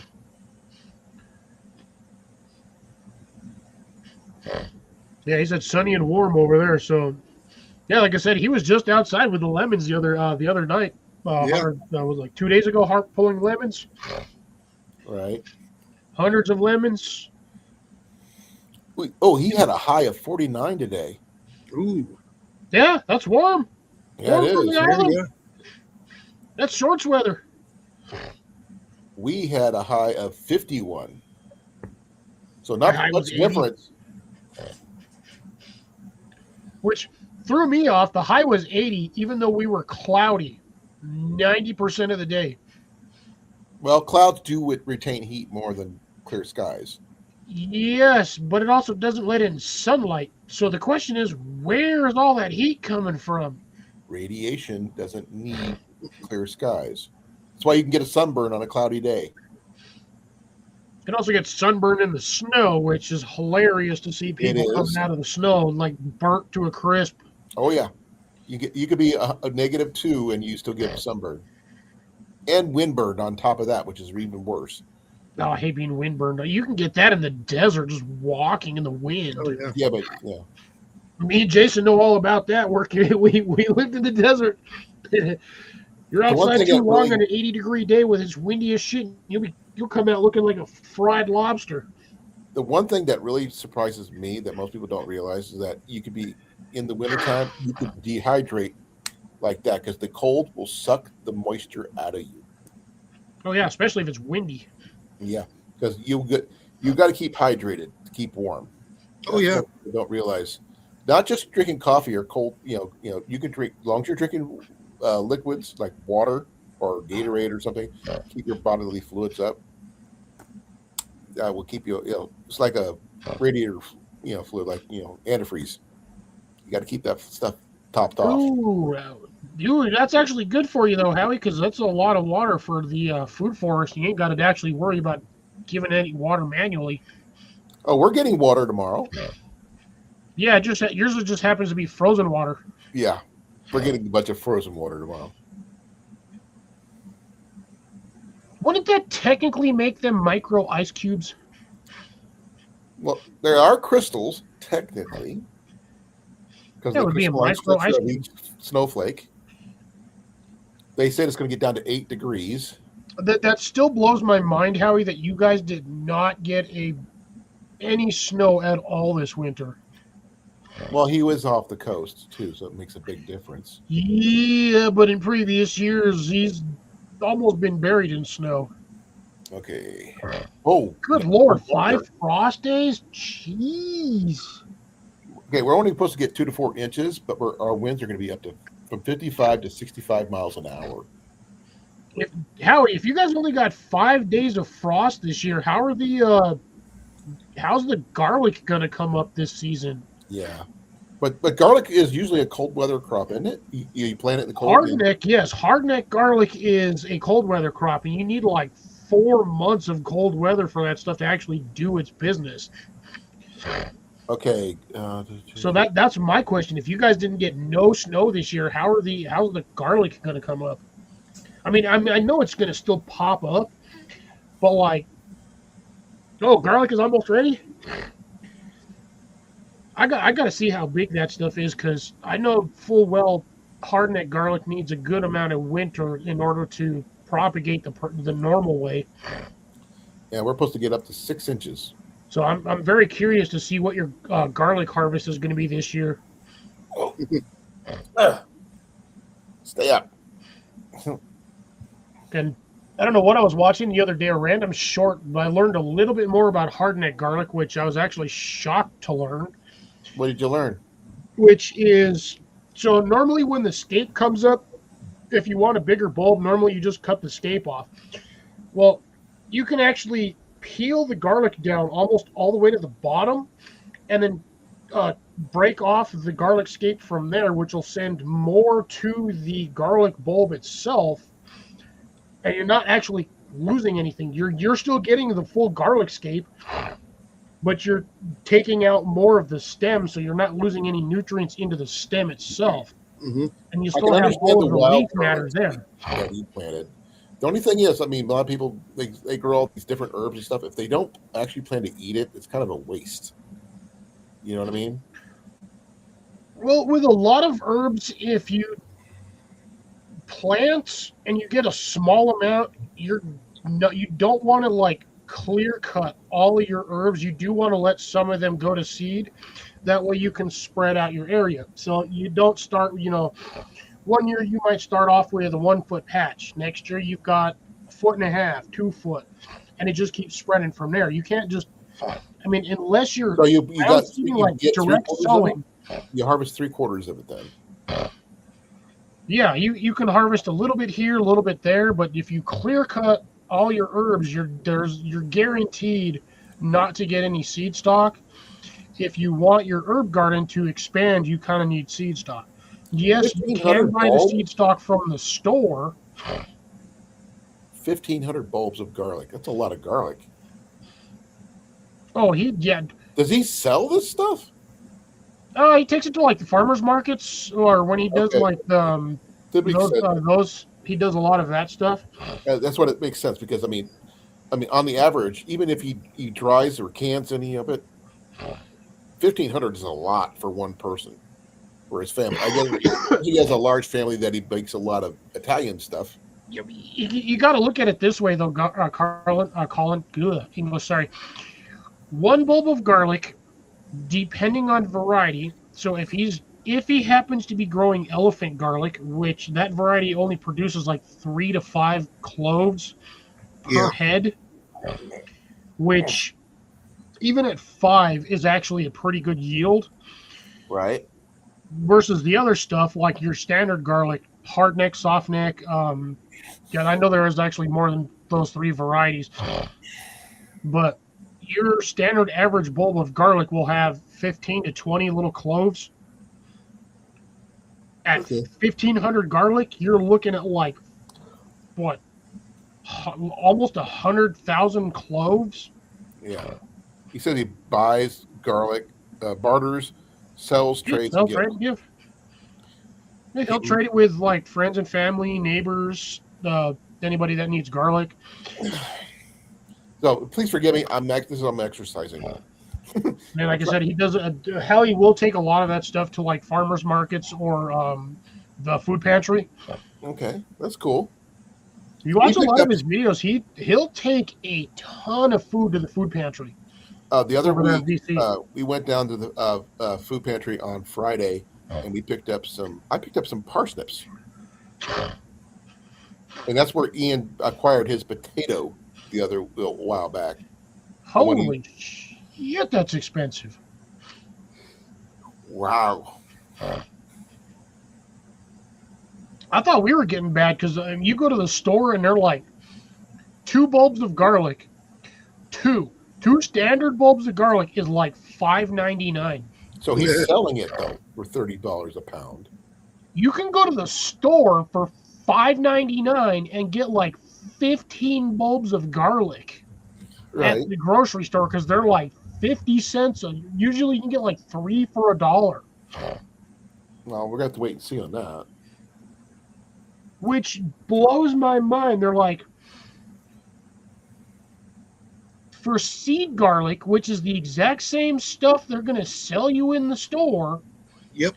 is like 5 times the price because it's seed garlic, which is why I hate buying seed potatoes. Yes, they're technically bred that way, so it makes it easier, but I'm not spending $7.99 for freaking 4 potatoes. Well, we got the one Ian's got. We got from the food pantry. He said he picked that one out. He said, "Dad, I'm gonna plant this one."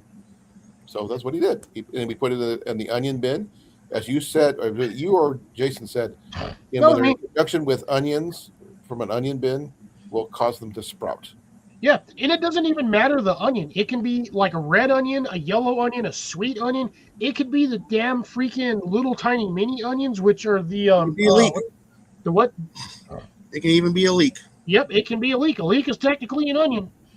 Well, the thing is, this onion bin is a part of a tater onion bin combo deal. You've seen those. That's secondhand stores where they have the taters on the top and the onions on the bottom. Yeah. Well, we didn't put any onions in there, but someone had onions in there before, and apparently, when I put that potato in there, it caused it to really take off. And that's where he's been keeping it in the dark, in that onion part of the bin. German 17 spuds? pounds for butter. That's insane. Howie, I feel like if I lived closer to you on that side of the continent, I would just be shipping you stuff or just throwing it over the pond. I got my arm up. Because $17 for freaking butter is insane. Well, okay, so here's the better question. Is that actually 17 USD or is that actually 17 Canadian? It's still high no matter what. Yeah, that's ridiculous. It really is. But again, tariffs, but that's as far as I'm going.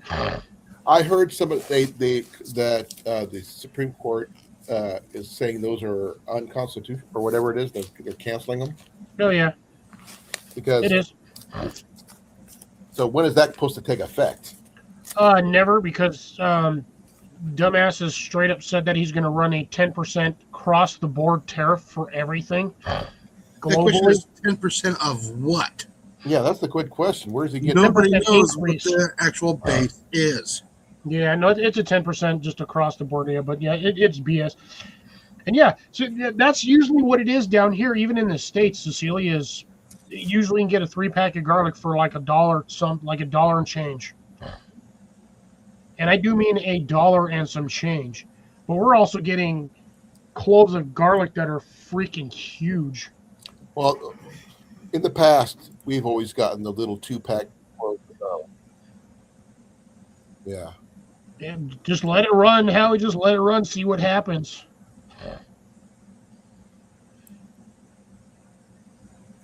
$8 for a pound of butter, $4.99. When I would get the $4.99 when it's on sale for $4.99, I'd be buying like 3 or 4 boxes. It ain't going anywhere. It's bait. As long as it's in the fridge, it'll sit there for months. Ugh.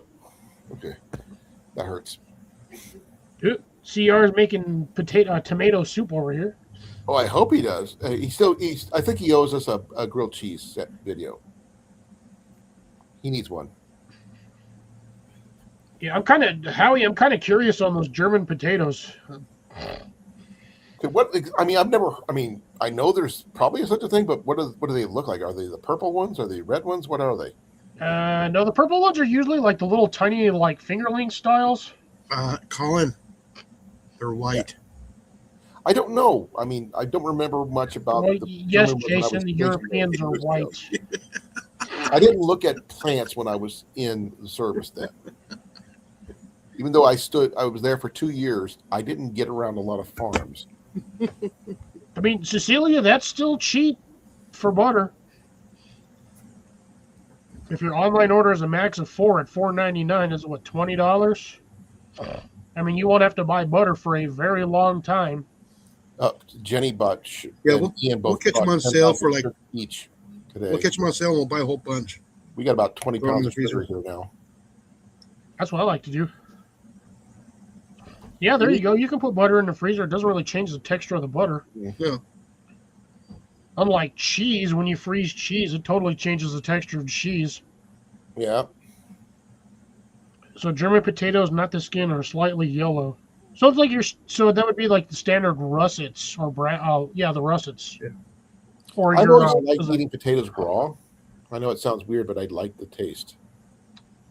I don't think it's so much the taste. I think it's a texture thing on that because it's a weird crunch. It's like eating a potato chip, but not a potato chip. Yeah. But I like the crunch and I like the water. Yeah, they're pretty watery generally if you have a good one. I know. I just find it to me, it's odd because a lot of people freak out when you're like, oh, yeah, I've eaten raw potatoes. And they're like, ew, nasty. No, when my mom used to cut up potatoes for making stuff, I used to steal pieces of it because it's good. There's nothing wrong with it. It's a raw vegetable. There's nothing wrong with it. As long as you rinse it off, obviously. Yeah, I mean, you can eat it. I mean, you can slice a potato on a mandolin and just eat them like potato chips. Yes, it's essentially it's an uncooked potato chip. Yeah. As long as it's not green. Or it could be something more like a cooked hash brown. You know those cubed potatoes you get for breakfast. Yeah. Potatoes. And yes, Jason, technically you can't. Well, okay, here's the thing with the green potatoes: you can eat one or two. Yeah. You just can't eat like a whole freaking bushel of green potatoes because it will make you sick as a dog. So how One do or they two eat, here and there is not a problem. So how do they eat green tomatoes then? Tomato is a different story than a potato. Yeah. Well, if they still green, what do you know? It's not ripe. Yeah, but nobody just sits there and eats a green tomato. They wait till they're ripened. No, you cook Unless them. it's Nope. one of the varieties of tomatoes that when it's Fried ripe, it is green. tomatoes is a thing, apparently. You have those variations in. You gotta remember, a tomato is a fruit, not a tuber. Yeah, Yeah, but the thing is, it's still green no matter what. Yeah. you can eat a green apple. And no, I'm not talking about the standard like Granny Smith's. You can eat a standard green apple. It's just gonna have a different It'd be very texture or tart taste and crunchy. versus its fully matured form. Same thing for pears. Yeah, green olives are basically black olives, just the wrong. Just again, yeah, I always thought they were two different styles. Nope, one's ripe. One's ripe, the black one, and the green one is not ripe yet.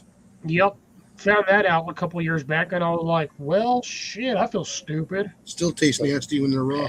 And they always stuff them with pomelo for some reason. I never understood that part.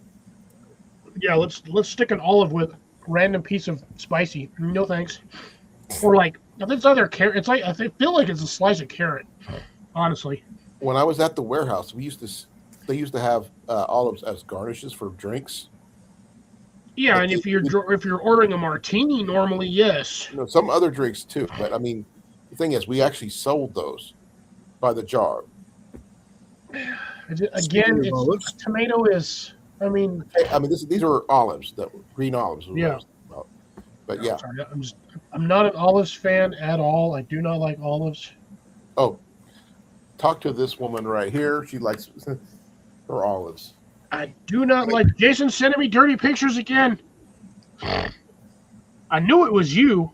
Yeah. Wasn't me. I knew it was Jason. What's funny is we had talked about that, and all of a sudden that popped up. What was it? Is that what Cecilia was just talking about? Oh, Explain, please. no, he sent me a thing They're fried of freaking green deep fried olives. olives. Fried green olives? Pickled olives. Deep fried olives. Interesting. That is funny. See, That actually looks good. shit's listening. It Sounds like looks Jenny's good, gonna but that do it. kind of reminds me of like zucchini bites. Oh, Jenny loves zucchini too. No, I don't. I thought you did. I don't like zucchini. Oh, it's the cucumbers. I like cucumbers. Zucchini. Can you do the same thing with? I know you could fry zucchini. Can you fry cucumbers? It Yeah. almost reminds me of Like pickles. okra. Kind I of know like what fried okra okra. is. I mean, I've never had okra. I know what it is. I just have never had it. The, It's a crunchy stick. It's a crunchy green bush. It's a flower. But which is it? It's a flower. It's an edible flower, right? Only in its very, very young stage. So it looks like a star fruit, has the shape of a green pepper, and you want to pick them when they're about 3 to 4 inches long. Because after that they get they're Woody. too mature and they get a little woody. Yes. Okay, we No. can't grow okra here. CR, you're still making tomato soup, I'm assuming, so you're in the process of eating at some point. Ooh, Dr. Pepper Johnsonville rats. I'm still waiting for you to do a grilled cheese there, CR. I don't know how much longer I can be up, guys. I'm getting wore Where out. in the shit did that guy go? Who? I did random post from Justin, like I got him. He's still. I'm telling you, still looks weird with the damn mustache. Looks really weird. Kind of creeps me out. Pizza. Hey, Cecilia's not eating healthy now. She's eating pizza. You can get on her now. Damn it, Jason, sending me more dirty pictures. Cliff, Oh, you'll love that one. you get on Cecilia now. She's eating You know pizza. what? I'm going to share that one with the group. Sunflower to this one? Okay. What the hell? Anybody know we can do if we can make sunflower flour or not? Bruh. Yeah, but you got like a 3-4 foot range with that, and you have to have I'm not gonna sit there and tie that to each and every nail. Like that would be ridiculous.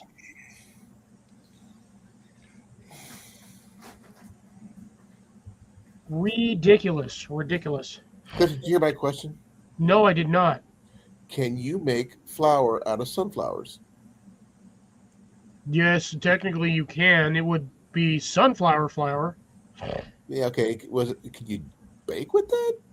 Probably. I would assume so. If you can bake with standard sunflower, I'm assuming you can bake with it after you've dried it out and turned it into a grain. So I know that people have made acorn flour. They've made wheat flour, obviously. Just trying to figure out what other stuff they make flour out of. You could probably make pumpkin seed flour. I don't know how well that's going to taste, and the fact that you're going to have to sit there and skin every one of them damn pumpkin seeds. Same thing with the flowers, the sunflowers. Yeah. You shell them. All you have to do is shell them. You also do the same thing with mesquite beans, too. The With whole what? mesquite. The whole mesquite bean, I'm not. you can turn that into flour, too. We don't have mesquite here, so not an option for me. That's what, well, in our area, that's what a lot of the natives used on those trees because they had those trees were everywhere. So they would harvest them, pull out all the beans. And it basically just looks like a little brown bean, like a little flat one. Hey, Tuck, how's it going? Good Hey, to Tuck. see you. Hey, Duck. But yeah, you basically they would grind that into a flour mix, and then they would actually use that to make like bread and other things. Oh, yeah, and it's naturally sweet. Yeah, just a little bit of salt, a little bit of water, and mix it together, and you can actually make like a little kind of like it's essentially thick loaves of bread or little like biscuit style pita bread. Like pita bread, maybe. Yeah, around that thickness. You also do like a tortillas, too, as well. Similar to like bannock. I have to wait and see. I know I can get sunflower kernels in bulk, but no, I've never ground anything like that. Then again, I don't have a grinder. If you get shelled sunflowers, stick them in either a dehydrator or your oven on like 140, 150, and just I almost want to say broil them. Would probably get them from both sides evenly, but you can bake them technically just as long as it's not directly above the heating element, so like in the middle of the oven. And just go from there, and you should get them dry enough to where they will powder. Because even your standard shelled sunflower still has a small amount of moisture in it. That's why they don't really crunch when you eat them. Well, that's because the sunflower oil or canola oil. I think. Well, yeah, if you have if you have a press, you can get it out of there. But the amount of oil you're going to get out of a bag of sunflowers is going to be negligent or negligible at best to the amount of sunflowers you have in there. You're going to be spending an arm and a leg just getting enough sunflowers to make probably a half a cup of oil. Or flour too. No, you'll get more. You'll get the essentially the volume of what you're going to get for flour is going to be roughly half of what your volume is of them in one piece. Dinner was nachos at work. I've also where the hell did it go? I'm also munching on beef jerky. I made cheeseburgers. And then I've also got a massive pot or massive container of spiral pasta with meat sauce. that I'm going to probably eat later tonight too. I'm just going to throw it in the microwave and munch on it. Yeah, I had bacon and egg and cheese sandwich. Like I said, Oh, you had them at griddle? No, made it at home. Ooh. I'm probably gonna hop off here at that 9:30, Cliff, because I'm not sure if my endurance sucks right now. It's all good. Hey, I What made you it. got to do? I told you at the beginning to get some sleep anyway. I made it this far, Cliff. Yeah,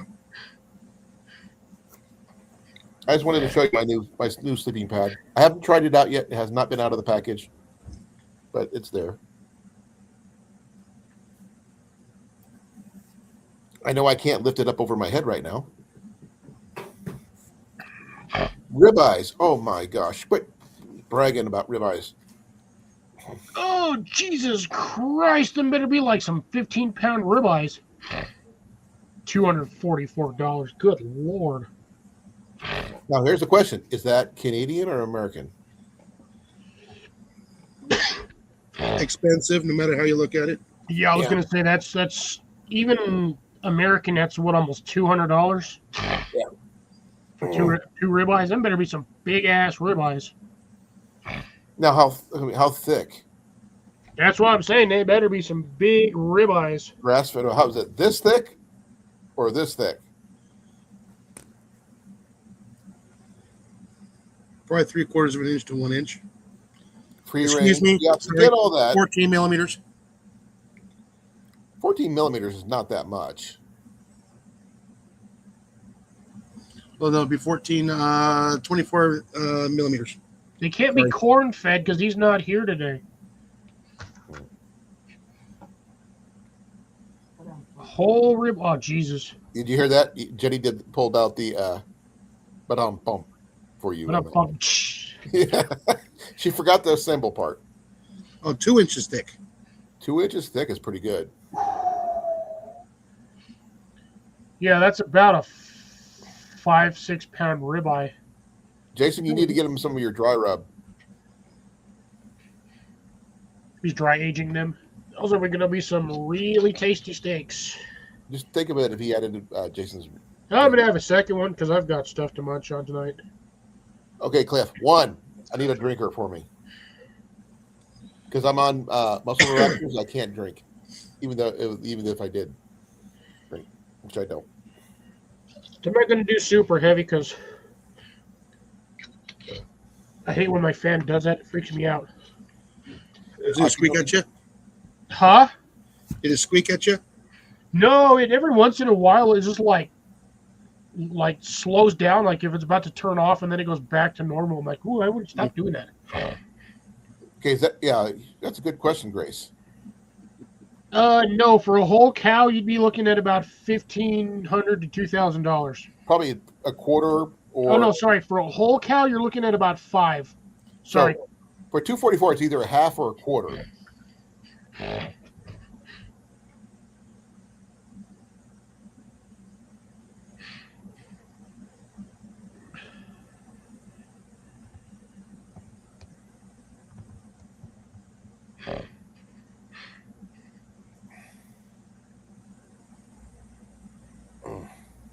But yeah, the ribeye is a boneless rib steak from the rib section.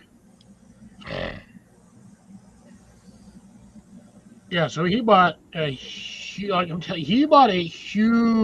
section, between 1 and 2 inches thick, but most inch and a half. But yeah, blah blah blah blah blah. I haven't got that part. Where did that go? I don't see that. Delmonico steak fillet of ribeye is a large, meaty, boneless cut that showcases flavor. So yeah, for $244, he got like probably 20 pounds of meat, give or take. Oh, I get that. For $244, that better be almost 20 pounds of meat. Yeah. We can get a huge meat bundle at Fairway for that much. That's still He's gonna go looking. all right. I'm gonna drop down, Cliff, because I am wore out and I have to go to the bathroom anyway. Yep. Thank you guys for loving me up. Thank you for answering my questions Great. about the my tomato stuff. because I was letting you know that I did plant the second generation of my tomato. It has not made it to, or was it? What's the word? Starts with an H. Third generation of seeds, Cliff. Heirloom. Yeah, gotcha. Heirloom. Colin, you still have my actual physical phone number, right? Yeah. Okay. If you need to, you can get. Does Ian have a cell phone? Yes. Yeah. If you need to, give him my phone number. If he's got any gardening questions, he can always message me. Okay. Cool. Oh, when we get our thing that we're trying to do done, I'm going to need your help because we're putting in something brand new we were thinking about, and we might definitely need your advice. Okay. That's neither here or there yet because we're still working on things. So be well, be safe. We love you all. Yes, sir. Take Good care, brother. night. Have a good one. Hope you feel Good night, better. Colin. Right, Jenny? Hi, Jenny. Bye, Molly. Bye. I'm out of here. Yep. I was correct. So 20 pounds of meat. Yep. I would say that's about fair asking price for ribeye. So yeah, 20 pounds.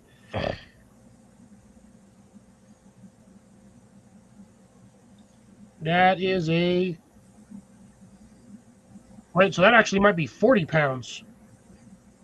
4.3 kilos is going to be 2.2 pounds. No, kilo. 4.3 kilos. Yeah. But he said, Howie did say that he bought the whole ribeye uncut. So that's either... So each one of those ribeyes is either 10 pounds. So, okay, so he got 40 pounds of meat for $244. No. That's what I was... It's That's what I was going for. 2.2 times 4.3. 4.3 kilos times 2. So that's 8.6 kilos. So 2 times 2.2. Yeah, which is roughly like 20 pounds. It's close. Okay, so yeah, so that's two 10-pound ribeyes. That's still a shit. That is an astronomical large amount of meat. It is. And just think that we use like 1.5 pounds here for 4 people cooked. Oh, actually, I should say, yeah. We start out raw, so that's the raw weight. And then you lose the fat. It's actually lighter. No, well, depending on what I'm making. If I'm using ground beef, I have stopped. I stopped draining out the meat because depending on what you're making, I feel like by the time you add the liquids, after you've drained out all the fats and oils from the meat you just cooked, the dish is too dry. Yeah. I stopped throwing away the liquids and fats and juices that are in the bottom of the frying pan when you actually cook your ground beef. Mm-hmm. I just throw my mix in there with it. And in all honesty, that grease and oil or whatever fat that's in the bottom that you drain out, that's all of the flavor of the meat. We don't call it grease. We call it tallow. I call it flavor. It is flavor. Because if you drain all of that out, whatever you're cooking tastes bland as heck. Mm-hmm. Again, that's the tallow. So I just, like years ago, I just stopped draining it out of the meat because I was like, there goes all my flavor down the drain. Well, down the drain or in a container that, whatever. All right, see you in a bit. See you in just a second, Howie. All right, Howie. But yeah, I always just, like when I'm doing like hamburger helper, I honestly stop throwing the stuff out. Yes, it's going to be it's going to look slightly greasier, but honestly, the flavor is way better if you leave. Yeah. Yeah, that's what I'm saying, Grace. So that, yeah, he said 4.3 kg times 2, so like 20 pounds worth of meat. Oh, you know what? That was a really stupid idea. Let's not drink my spiced beverage through a straw.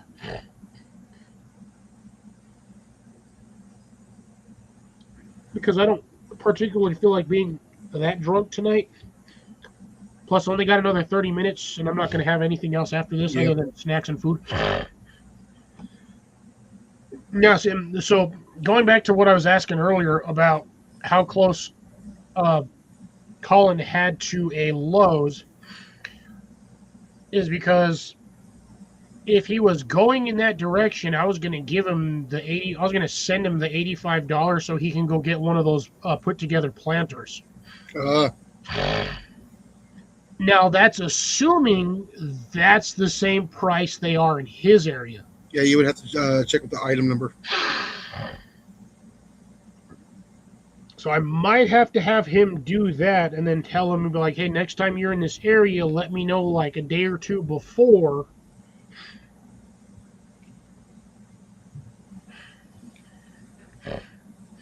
Well, right, CC, right now he's doing dry aging it, and then he's going to go from there.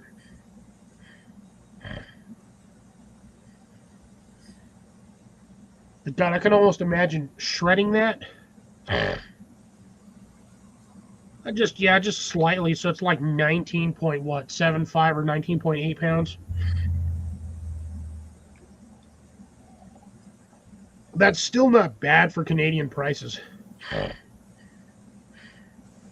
Yeah, I can't believe how expensive beef here is, and we're in Texas. Dude, that is getting ridiculous. I seen the other day was 96.4 or 97.3 was like almost $11 a pound. Yeah, it's ridiculous. I about damn near shit my pants. I was like, good Lord. Even like the standard, like, what is it, 87 or 83.17 or whatever? Yeah. Was like freaking $6.99. I miss the days when you can get that stuff for like $3.99 a pound. Yeah. I think the next time that stuff goes on sale, I'm just going to buy like 4 or 5 of them and just shove them in the freezer.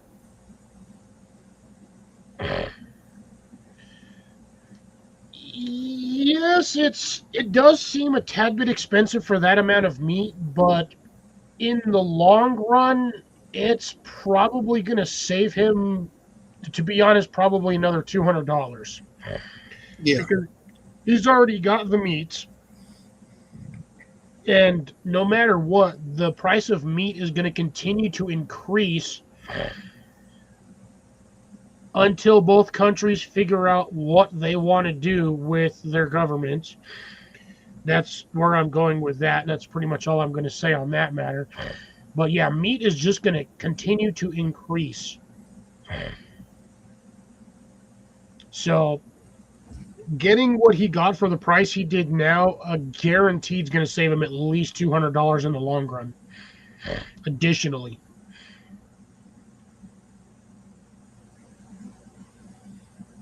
Now, on the other hand, if how he was able to traverse down here with a good-sized truck with a good freezer, or even a van with a built-in freezer, there are places around here where for like $1,500 you can get half a cow worth of meat. Well, actually, probably now it's probably going to be closer to like $2,500. Yeah, I'm trying to remember how much it is here. I would have to. But yeah, we went one time. We went halfers on a guy with a full-size cow, and I think we paid a little over $800 at the time, and that was back in the 90s. That was $800 worth of meat. We got A lot. I know it was like $1,200. It was $1,200 worth of meat. It was like 800 pounds of meat. Mm-hmm. We had ground beef, we had steak, we had ribeyes, we had roasts, we had steaks, we had flanks, we had all kinds of. We had an entire like 7 cubic foot freezer, completely filled to the brim with meat.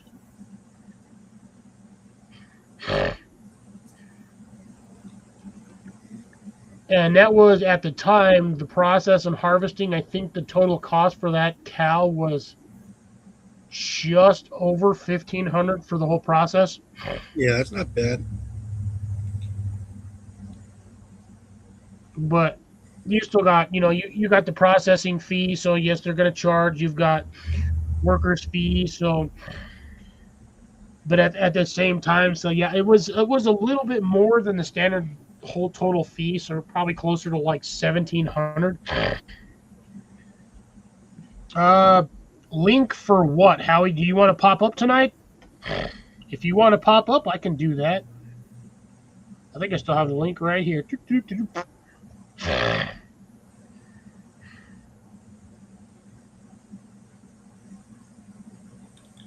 Because if you're looking for the link to when I got beef when I was a kid, yeah, I don't got that anymore. We lost contact with the gentleman that we did that with before. Because that was, God, I think it was like 15, 16 when we got that. Roughly 800 pounds of cow is what we ended up with in that fridge.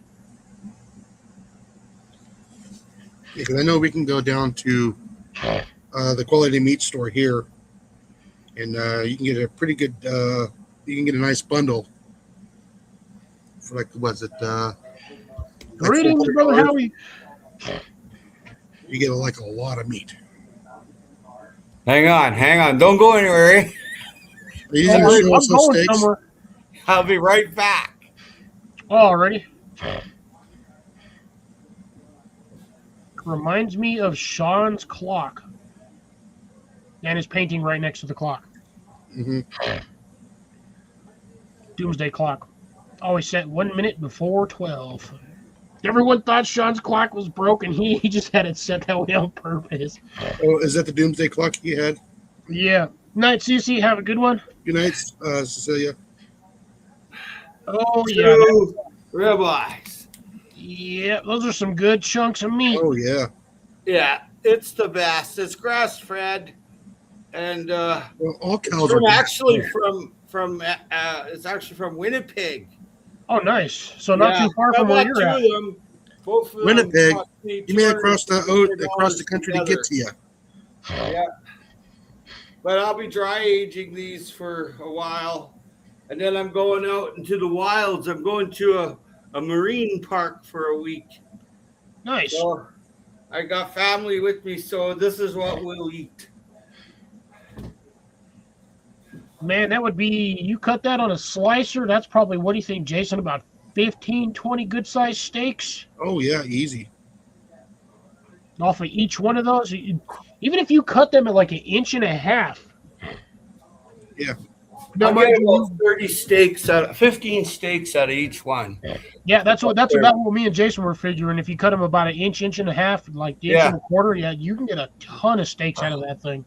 Jesus, that was hard work carrying. Like what the hell, a week at the end of the day.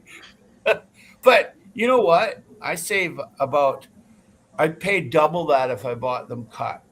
Oh yeah, that's what I'm saying. Like It's you probably $80 save $200 just buying them that way. It's $80 a kilo for dry aged beef, and I pay about $13 a pound, so I pay about $26 a kilo. But you know what? It's only a third of the cost of going and buying it. Oh yeah. Right. So, yeah. So it's, I just finished off my tenderloins I bought. I bought some tenderloin, a whole tenderloin, Oh my God, you didn't need a knife to cut it. It was incredible. That's a good tenderloin. It's the best there is, but I like tomahawks and I like ribeyes. I like prime rib and I like tenderloin and all the other meat. I don't mind as long as it's smoked or hamburgered, like burgered. Tomahawks are nice, but they are expensive. Yeah. I make my own. I just buy like that whole prime rib, and you just cut your own, right? It's I got a little meat saw, like a little fist guard. It's a fist guard collapsible meat saw, but it works. I cut with the knife. But I can't afford to go to Koreatown and buy tomahawks. I mean, Yeah, I was You know, gonna say because like I said, normally you buy the prepackaged tomahawks. They're usually like $25 a tomahawk, $30 a tomahawk. You think they are? can be. Hey, CR's here. Yes, I am. Yeah, you Hey, can CR. To make. hear about the food. I'm here for the food, guys. Yeah, me too. I love food. I'm a real foodie. Today I cut greens. I was in the rose garden. I went Nice. out for sushi too at Victoria Sushi today. I mean, I just had a great day. It was sunny. It was beautiful. And I And saw you like 3 times today. yeah, so I come back home. You know, I was in the rose garden and I did a little work there, but I went out and had sushi with a good friend. So Yeah, because Howie, you're buying in bulk for steaks. oh yeah, That's basically what you're doing. yeah, Yeah, yeah. you have to. It's cheaper. That's the only way. Yeah, it's no good way, really. Yeah, unless you go moose hunting or elk hunting or buffalo or something like that, right? Then you got lots of meat for you. I You know think how the much only this thing I tag is? haven't tried is elk. I mean, not elk. I haven't tried moose. It's delicious. Oh, you haven't tried moose? Moose is Even my I've tried favorite. it. Yeah, Moose I've is tried my it before. favorite. I like dry had it twice. aged. I like dry aged moose. I like it hung, skin off, fur off, got it right away, and then hung, and then salted a little bit, and then hung there for 2, 3, 4 weeks, and then eat it. I've Okay. had bison, standard elk. I've had deer. The only thing I haven't I've had is eaten 'em all. moose. Now with Moose is good. moose, it's It's like lean. a sweet beef. Yeah, it's lean. It can be lean. It can be fatty too at the end of summer, you know. Yeah, And as winter goes by, it gets kind of runny fat, kind of. And I've had a few different moose over the years, and they're delicious. I've had caribou too, reindeer. I have not had caribou steaks. That's pretty good. I eat them. There's a couple of different kinds. There's your woodland caribou that runs around the woods, and then there's your caribou that lives on the barrens in Canada and Alaska. One's called the porcupine herd. There's like 2-3 million of them all running around at the same time. Isn't technically a reindeer a form of caribou, or is that just Yeah. different Well, it's seasons? elk, reindeer or elk. We have reindeer here given from the king of Norway to the governor of British Columbia like a million years ago. Anyway, the king of Norway gave them to Teddy Roosevelt. He didn't want them, so he gave them to the governor Douglas, and they released them here on Vancouver Island. They're massive animals. They're huge Oh yeah. and They're- delicious. They're between a like a whitetail and a elk. Yeah, Size yeah. one. Fuzzy antlers. Moose tongue and moose nose I've eaten before.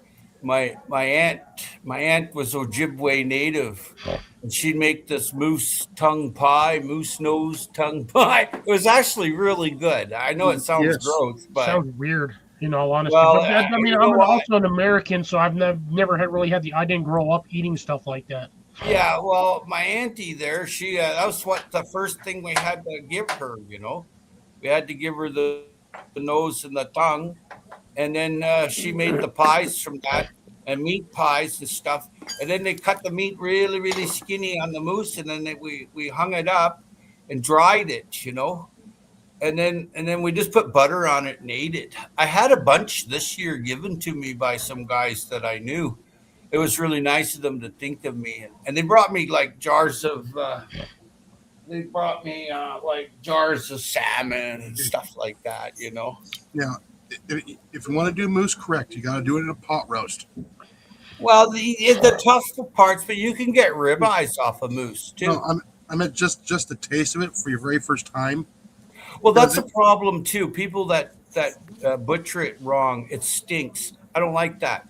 I cut all the sweat glands out. I get that fur off. I cool that meat down, and then I dry age it. And I'll tell you, you couldn't tell it from like beef or elk when I'm done with it. I've eaten other people's moose, and it's not for me. My dog wouldn't even eat it. Wow. Or the chickens. That's saying a lot. Well, it's on the whole like if an animal's scared when you shot him and he didn't die, Yes, it that meat's it gonna be has tough that. as nails, man. It messes with the meat. Yes. Well, he's The scared. adrenaline. Poor thing's scared. So then if he's running afterwards, that's even worse. And then if you don't take that fur off immediately, I don't like stinky meat. And if you don't take out those sweat glands, I'm not into that rut smell. Not for me. I've cleaned a lot of moose for my family. They have like lodges and stuff up north. So when I go visit them, they know that I don't mind butchering. So, you know, I I give them really got to all the make my way right back up to Canada one of these days. It's pretty wild up north, not around here so much. Well, if I go up North Island, it's wild and pristine. And along the coast, there's no roads, you know. You got to take a boat in there. So, you know, if you drive up north, there's fences all the way up until you hit the territories. And then now they got this new type of territory called Nunavut, is where the First Nations run the territory. They do a good job, too. Yep. Yeah. Yeah, I hope to visit that place one of these days. What's that for? I hope to visit that place one of these days. I mean, None of it? yeah. I mean, like just for the sake of visiting, right? My buddy went up there on his motorbike a couple of years ago, and Yeah, because and I he had haven't, great- I haven't been up north like territory wise, so yeah, I want to do I that have at least once. I mean, I've had friends that've been into like Whitehorse and Yellowknife and Yeah. stuff like that, but I mean, like to actually see the place for myself, Yeah. not just yeah. yeah. Yeah, because I got family up in the island. I got family in BC. I got family in Saskatchewan and Manitoba. I got nothing in Canada. All my family's Well, either you got here in us. the US or You got us. What the hell? Yeah. What the hell? What the Yeah, hell? you Come two on, family. man. I'm talking like blood family, like I thought we were close, man. man. I thought we were close. I thought we were close, Cliff. Yeah, I thought you were my friend. Wait. You forgot we were you here. guys are my extended YouTube family. Come on, now. Yeah, no. I don't know. I'm really hurt now. Yeah, I yeah. have No blood more relatives until in I meet Canada, this mind you. DSL Yeah. I'd still go if I ever went to if I had the money to travel around Canada, I'd definitely visit every one of y'all. It's cheap. It's cheap here to travel here. It's Not with the expensive. retard we have running our country. Oh, don't forget the extra 10%. Yeah, well, you know, Marco there's, Sox ain't any better. there's lots Yeah. of Trumps in this world. Don't worry about that. I know one of them, Marco Sox. I never liked the guy. I knew of him back in the 80s, man. I never liked the guy. And when I seen everybody running out and voting for him, I thought, well, y'all need to get, pardoned for a crime or some shit. And it's sure Right? that's exactly what it was. Yeah. No, he wouldn't last long around here. Boys would take him down to the woodshed, and Brady wouldn't be walking back. He'd be full of splinters and wanting his mama. As simple as that. He'd be Or drawn and worse. quartered by 4 moose. Oh yeah. Oh yeah. Would it be moose or would it be meese? No Not moose. more than moose one? is plural or for more. Mooses. No, moose and moose. Moose is a Cree word that's where the word moose comes from. Is moose. It's a Cree word. Yeah. I think I heard that before from Well, one of 'cause, I my. mean, if you think about it, one goose is a goose, but when you have multiple gooses, it's They're geese. geese. Yeah. It doesn't So work you like would have that if with you moose. have one moose, it would be moose, but if you have multiple mooses, it would be You can meese. say there goes the moose or look at all the moose. Right? Right? But it's a First Nations word. It's a Cree word. And how I know that, I spent time with them on trap lines and I've shot moose. They used to cover me in cranberry juice, eh? And I'm serious. They'd squeeze cranberries and put it on me because I just come from the city, eh? And they're like, "You stink like the city. We're never going to get a moose." So they put this cranberries on my clothes, and I'm like, "Okay." I ate some too, and so I was on the trap line out there. We got a few moose and a bunch of other stuff, but they really liked it that I could clean up all the moose, and then I put aside their pelts because they had people that made things like Mucklucks and jackets stuff and like that stuff. with the pelts. Oh yeah, it's really thick hide too. Hey, it's not skinny ass hide at all. No, And, considering a moose walks around in the dead of winter, and it's just like, there's 4 feet of snow. I'm just gonna traipse through it like it's nothing. Yeah, they walk Yeah, over. They've got to Yeah. have thick hides, yeah. otherwise they'd freeze to death. Well, here there's two types of moose here, hey. There's your regular moose and then there's your black moose from Alaska. And one's much larger than the other one. And that's hard to believe because they're both really big. I know. I've seen moose because I lived in Denver. We actually in Denver, surprisingly, there's actually moose. Moose do live in the mountain range up in Denver. Yeah, my dad used to sit down and everybody's out hunting. There's gunshots flying off. He would sit out somewhere high and just watch the swamp because they're swamp donkeys, right? Essentially. Yeah, so they eat the lily pads and stuff. Hey, they really like bulrushes and stuff, and Wapato potato, native potato, water potato. They really like them. And my dad used to get moose for everyone. He'd pop one and wait. I can say that now because he's dead and gone, but there'd be a camp, right? And everybody in camp's out running around, driving down roads. The old man always just walked out, shot the moose or two, and then walked back and made all the young ones go get it. It's funny as hell to see.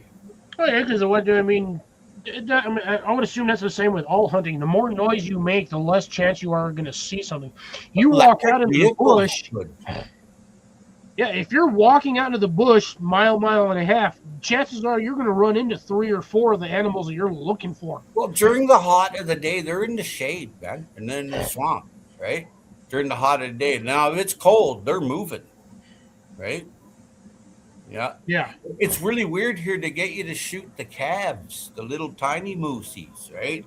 I don't do that. I just refuse to do that. I think it's ignorant. And then they go and they say, counterproductive. Well, then they say, oh, we got to kill off all the wolves. They killed all the moose. No, you fucking. Sorry about the word, but you're a fuck, man.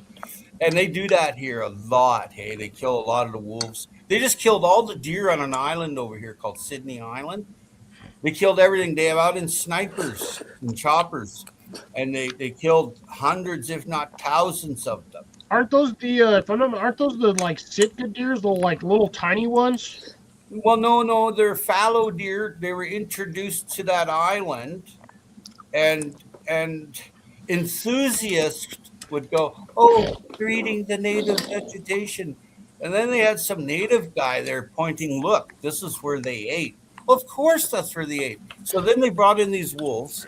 The wolves decimated them. So then they shot all the wolves. Then the deer population went so high that there was no vegetation anymore. And they spent, I think it was $11 million to shoot 800 deer.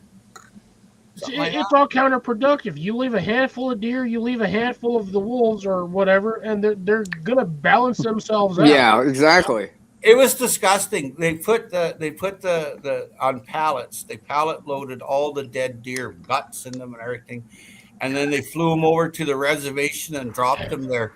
Well, these guys haven't cleaned a deer at all. Maybe some of the older people. They're all looking at this pile of freaking shit on a pallet. And they're like, what the hell? And the male deer is white. Does not even look like a mule deer or an island deer. It doesn't even look like it. They're white. Oh, that's weird. I know, right? And they never ever hunted them in their lives. But they took them. I think they just bulldozed a lot of it. But they might have used some of the older First Nations people knew what to do. So they took some. I know that because I tasted some. And I'm friends with them guys. But they were like, it was kind of disgusting. It took 2 days to get the deer over there. The gut, they're all bloated and shit. I'm like, what? Oh, no. Good. Now, like I said, there's an open season year-round here for fallow deer in Texas.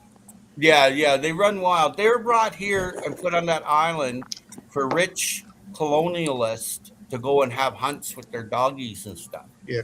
But then the colonialists, they moved into and stayed in the big city because it was rough living out on the mine. Oh, it's rough. Oh my. Right? Right? All of that free meat you get to hunt on a daily basis. It's rough living out there with free Yeah. Oh. Anyway, there's 3 islands there. There's Sydney Island, James Island, which you're not allowed on, and everybody's thinking it's like Epstein Island for the past 30 years because you can't get on that island. and natives had camps there and winter villages there, but they were all decimated, And so this American guy bought the island like 30, 40 years ago for $8 million. It's worth 150 million now, but you're not allowed on it. You're not allowed on it. If you go on it, these big mother humpers come with like Willie's Jeep type vehicles, and they got like Rottweilers and trench coats, and I don't know. I seen them from my binoculars. I That's thought like that's sneaking not onto Area 51. Well, no, it's called James Island. Look it up, dude. It's the most secret island in the world. One of I'm saying the response setting foot on that is like setting foot in Area 51. You don't know you're on Area 51 until all of a sudden you go like 4 blacked out Jeeps roll up on you out of nowhere. Well, we Where'd have they come from? we have James Island right off of Vancouver Island. Look it up.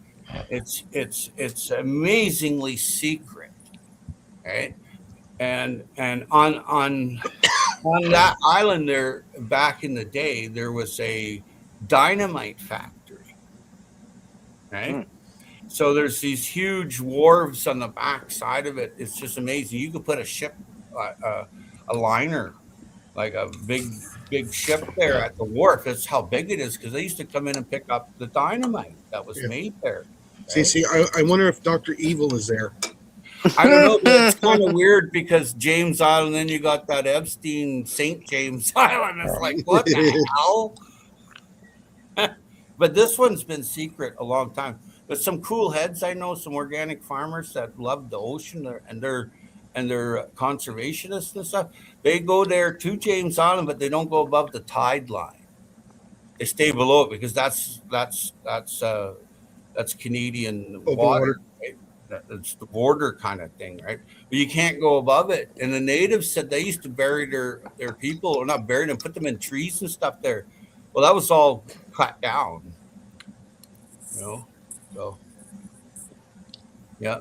Digging bodies in trees seems like some warning signs for severe territorial areas where, like, if you come over here, You don't touch that stuff. I've seen that stuff. I just walk around it. Don't touch nothing.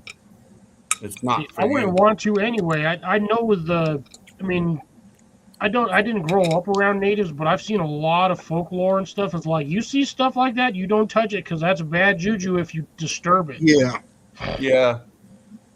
Yeah, it's respect, man. Have some respect. It's just like those people that go to like Hawaii and go to these like tourist spots, and you're like, they come back with some random trinket or like some weird little tiny totem from some volcano, and afterwards it's like nothing but bad luck for them. Like, you shouldn't have taken that damn thing in the first place, bro. That's Hawaii. Yeah. That whole place is nothing but bad juju if you take shit. Yeah. There used to be a lot of natives on Vancouver Island, up to 250,000 to over 1 million, and I don't think you'd even have 50,000 today. Excuse me. Yeah. Don't die, Jason. It's too bad because you lose all these languages. Oh yeah. It's too bad. I mean, the Navajo helped out the Americans in the Pacific with their language. The Japanese couldn't tell what they were saying. It was in Navajo. And you must have heard of wind talkers before. It's the same thing with all these. There's over 1,000 languages along British Columbia coast, and there might be a dozen that spoke fluently now. Maybe. Yeah. Yeah, you know how it goes. It's we've forgotten more things than we'll have learned. Yeah, we are rediscovering a lot of things, right? Or at least people in general are rediscovering a lot of things. It's like, what? Yeah, absolutely. There's a lot of wildcrafting that goes on here, and the First Nations make things. They strip cedar bark off the tree, and then they take out the cedar, like it's almost like a cambium, and they strip it out, and then they make hats, and the hats go for hundreds and hundreds of dollars, and they're nice hats. Like weaving? Yeah. Oh, Wildcrafting. Okay. Oh yeah, they make couch and sweaters here, like you wouldn't believe. Nice sweaters. I would like to try that, actually, just for the sake of creating it. I want to try that just to go through the process. You know what? They can get soaking wet and they're still warm. Okay. No, I wasn't talking about the sweater. I was talking about the hat. Oh yeah. Recently, I was in Lake Harrison, and I took a video of a photograph of the First Nations, the Style Nation they were called. Mhm. I finally got the name of them. I couldn't pronounce it when I was reading it in the video, but they were covered in sheep's wool where they went up into the mountains. That must have been freaking hard to kill a sheep in the mountains, man. And then they made it. They interweaved. I'm thinking some kind of like native hemp or something, and they made blocks and they wrapped it around with a hoodie. They looked cool, man. They looked warm. I was just like, they got it going on, you know. But I put it up recently of about half a dozen videos of the hot springs and Sasquatch cave I found and stuff like that. I even found a little gold vein. Hey, I was just like, this is cool. But I got an eye for stuff, right? So yeah. It was fun. I never met any of them, but there's controversy there. So a bunch of guys that own the hotel, guys, you know, pretty bad guys, they dumped in like whole dump truck loads of rock into the hot springs so no one could use it. For real. Of course. Of course. All you gotta do is dig it out. It's not that hard. Dude, Unless the they're dropping rocks were boulders like in there. size of cars, man. You're not digging that Oh, yeah, out. so they're not dropping rocks. They're dropping boulders. Yeah, there's a Yeah. difference there. Yeah, you can Google it, and it's just crazy. So the bad guys that owned the hotel that did that, the town made them give out like a coupon so everybody can go in and use the hot springs inside their hotel. Mhm. They got in trouble, right? It's not their land; it's native land.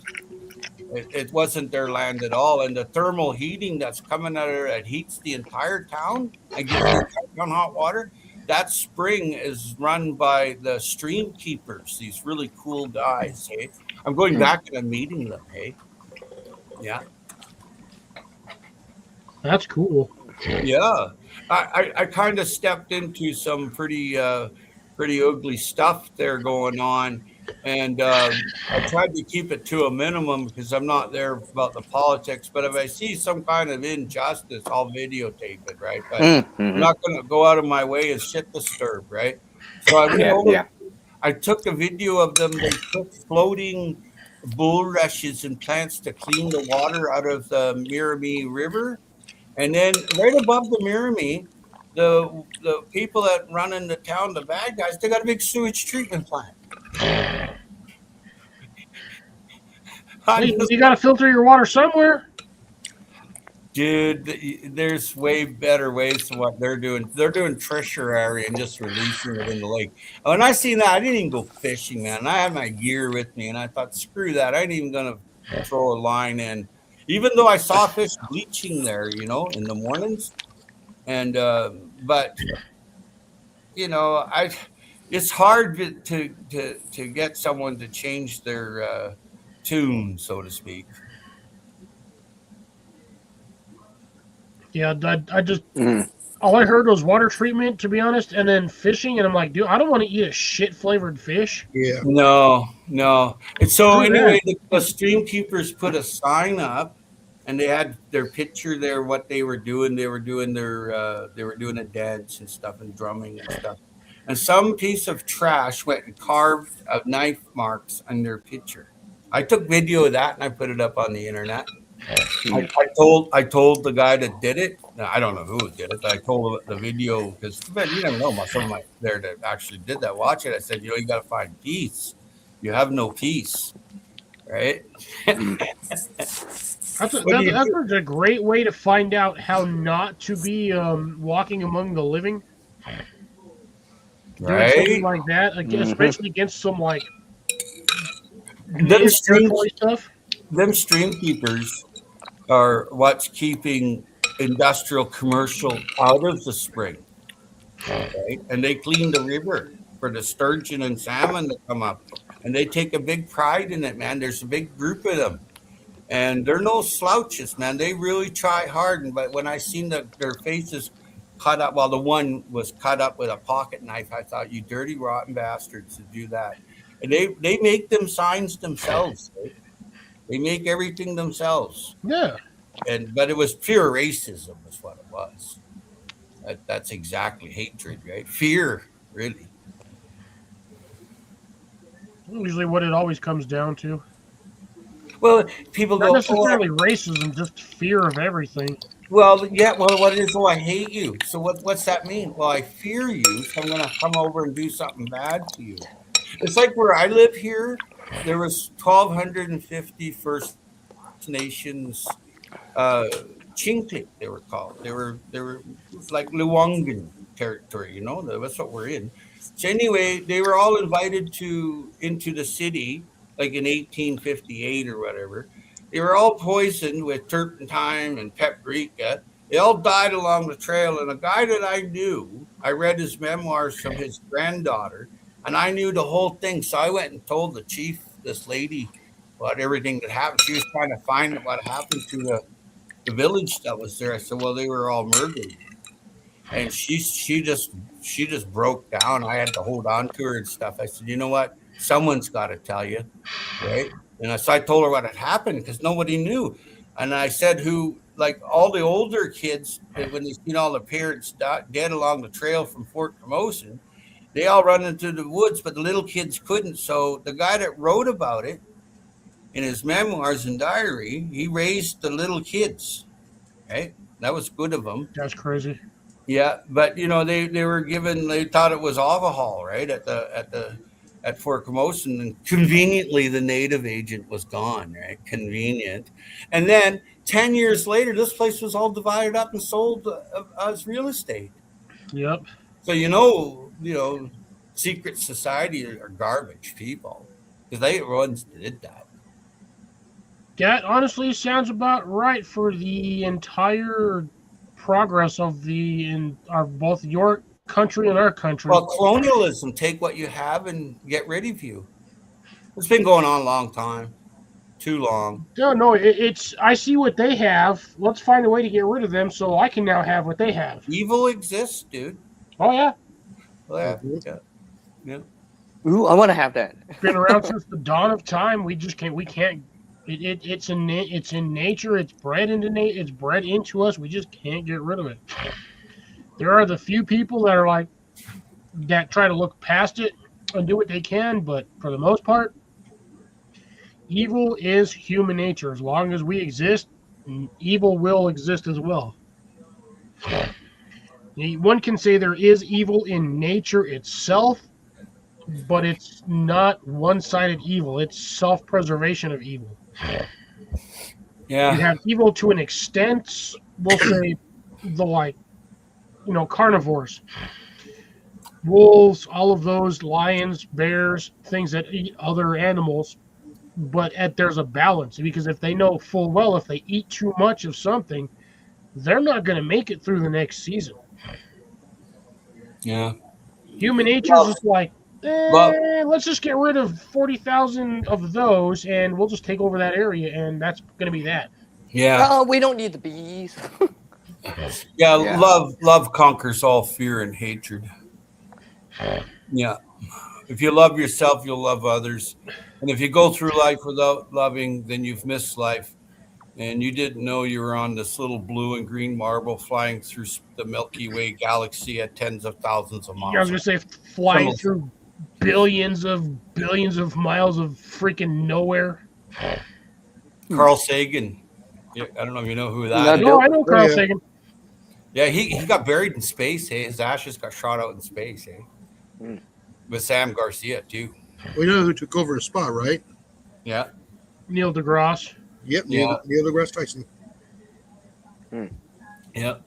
The only other astrophysicist out there that actually has freaking high knowledge. Everyone just discredits him for a lot of people discredit him for a bunch of stuff. It's like, bro has a crap ton of knowledge about space. Yeah, I have a little bit. I go and I watch the Hubble Space Telescope at the IMAX once in a while and shit like that. And it's to see a sun being born in a nebula blows my mind. Stellar nebula. I actually got one for you that actually has to do with lunar observation. You all know the constellation Orion, correct? Yes. The top left star on that constellation has over the last decade or so has turned red. Yeah. When I was a child, that was all 4 points on Orion's toga were white. Isn't that where the Nibiru came from? I think so. Yeah. But that star has started over the last decade or so has started turning red. Yeah. Which means I'm pretty sure within the probably next 50 years, that star may or may not exist, or within 100 years, that star may or may not exist anymore. Well, they burn out and they explode supernovas. Yeah, that's what I'm saying. Yeah. That may or may not within probably the next 50 to 100 years. I think the biggest thing that we should be all concerned about is apotheosis, and it's coming on April 13th. It's 2029, and it's a rock that's coming in underneath the satellites over Brazil. I think that's our nearest concern. You might lose. Yeah, there's that like 1% chance they'll enter in that window of, if I remember right. Yeah, it's not going to hit the planet. No, it's not. not- It's not Chen Thomas. You go read about him, and Albert Einstein endorsed him, and they talk about pole shifts and stuff. And a rock that size coming in under our satellite so close to the ocean can cause a pole shift. Hey, yeah. And that's endorsed by some pretty smart people. And I'm just being a parrot here. I'm not, No, I know, me too, right? No, like, yeah. Well, I mean, we also still have Halley's Comet. Eventually, eventually, Halley's Comet could possibly impact our surface. Well, what'll happen Possibly. is it'll affect our satellites, this apotheosis. That's what it's called, this big rock. Mhm. And it's coming back in 2036 with a really high percentage chance of hitting Earth. But before it won't hit Earth. Not that I've read, but the thing is a but. We could lose communication satellites, and we could have a water spectacle. Yeah, if it happens to skim across the ionosphere, yeah, there's a possibility that the magnetic or the gravitational pull of said comet going that fast could potentially pull all of our satellites out of synchronous orbit and slam them all into the ground. Yeah. But again, like I said, you've got Halley's Comet, and then there's I forgot the name of it, but there's one comet out there the size of Texas, which is by no small feat in its own. If that thing ever hits us, which, by the way, is actually in our orbital decay when it passes through. That's why If we that have an sucker hits atmosphere. us, whoa! I didn't know Cliff knew that word. That's Whoa, pretty that's a big word right there. what, orbital decay? Yeah, I'm just saying, like, not a lot of people would know that word. What that means. So, the big thing to remember that floods have come across this planet many, many times and taken out and About every 11,000 years. It has taken out advanced civilizations before. The Younger Dryas. Well, the Younger Dryas period was interesting because, when the Neanderthal disappeared, it wasn't because of what people thought of the ice age and the flooding. It was because they were a little slower and dumber, so the humans ate them. Okay? Humans ate them. Humans were the cannibal. Yeah. Virus. So we ate our own ancestors? Yeah. Yeah. Humans have a terrible cannibal history. Clearly. Oh, totally. Then when you went out hunting, you didn't get a deer. There's some guy from the other tribe fucking kill him and eat him. That's it. I mean, you look at the several million German soldiers that were captured by the Russians. Okay, what happened to them? They were eaten.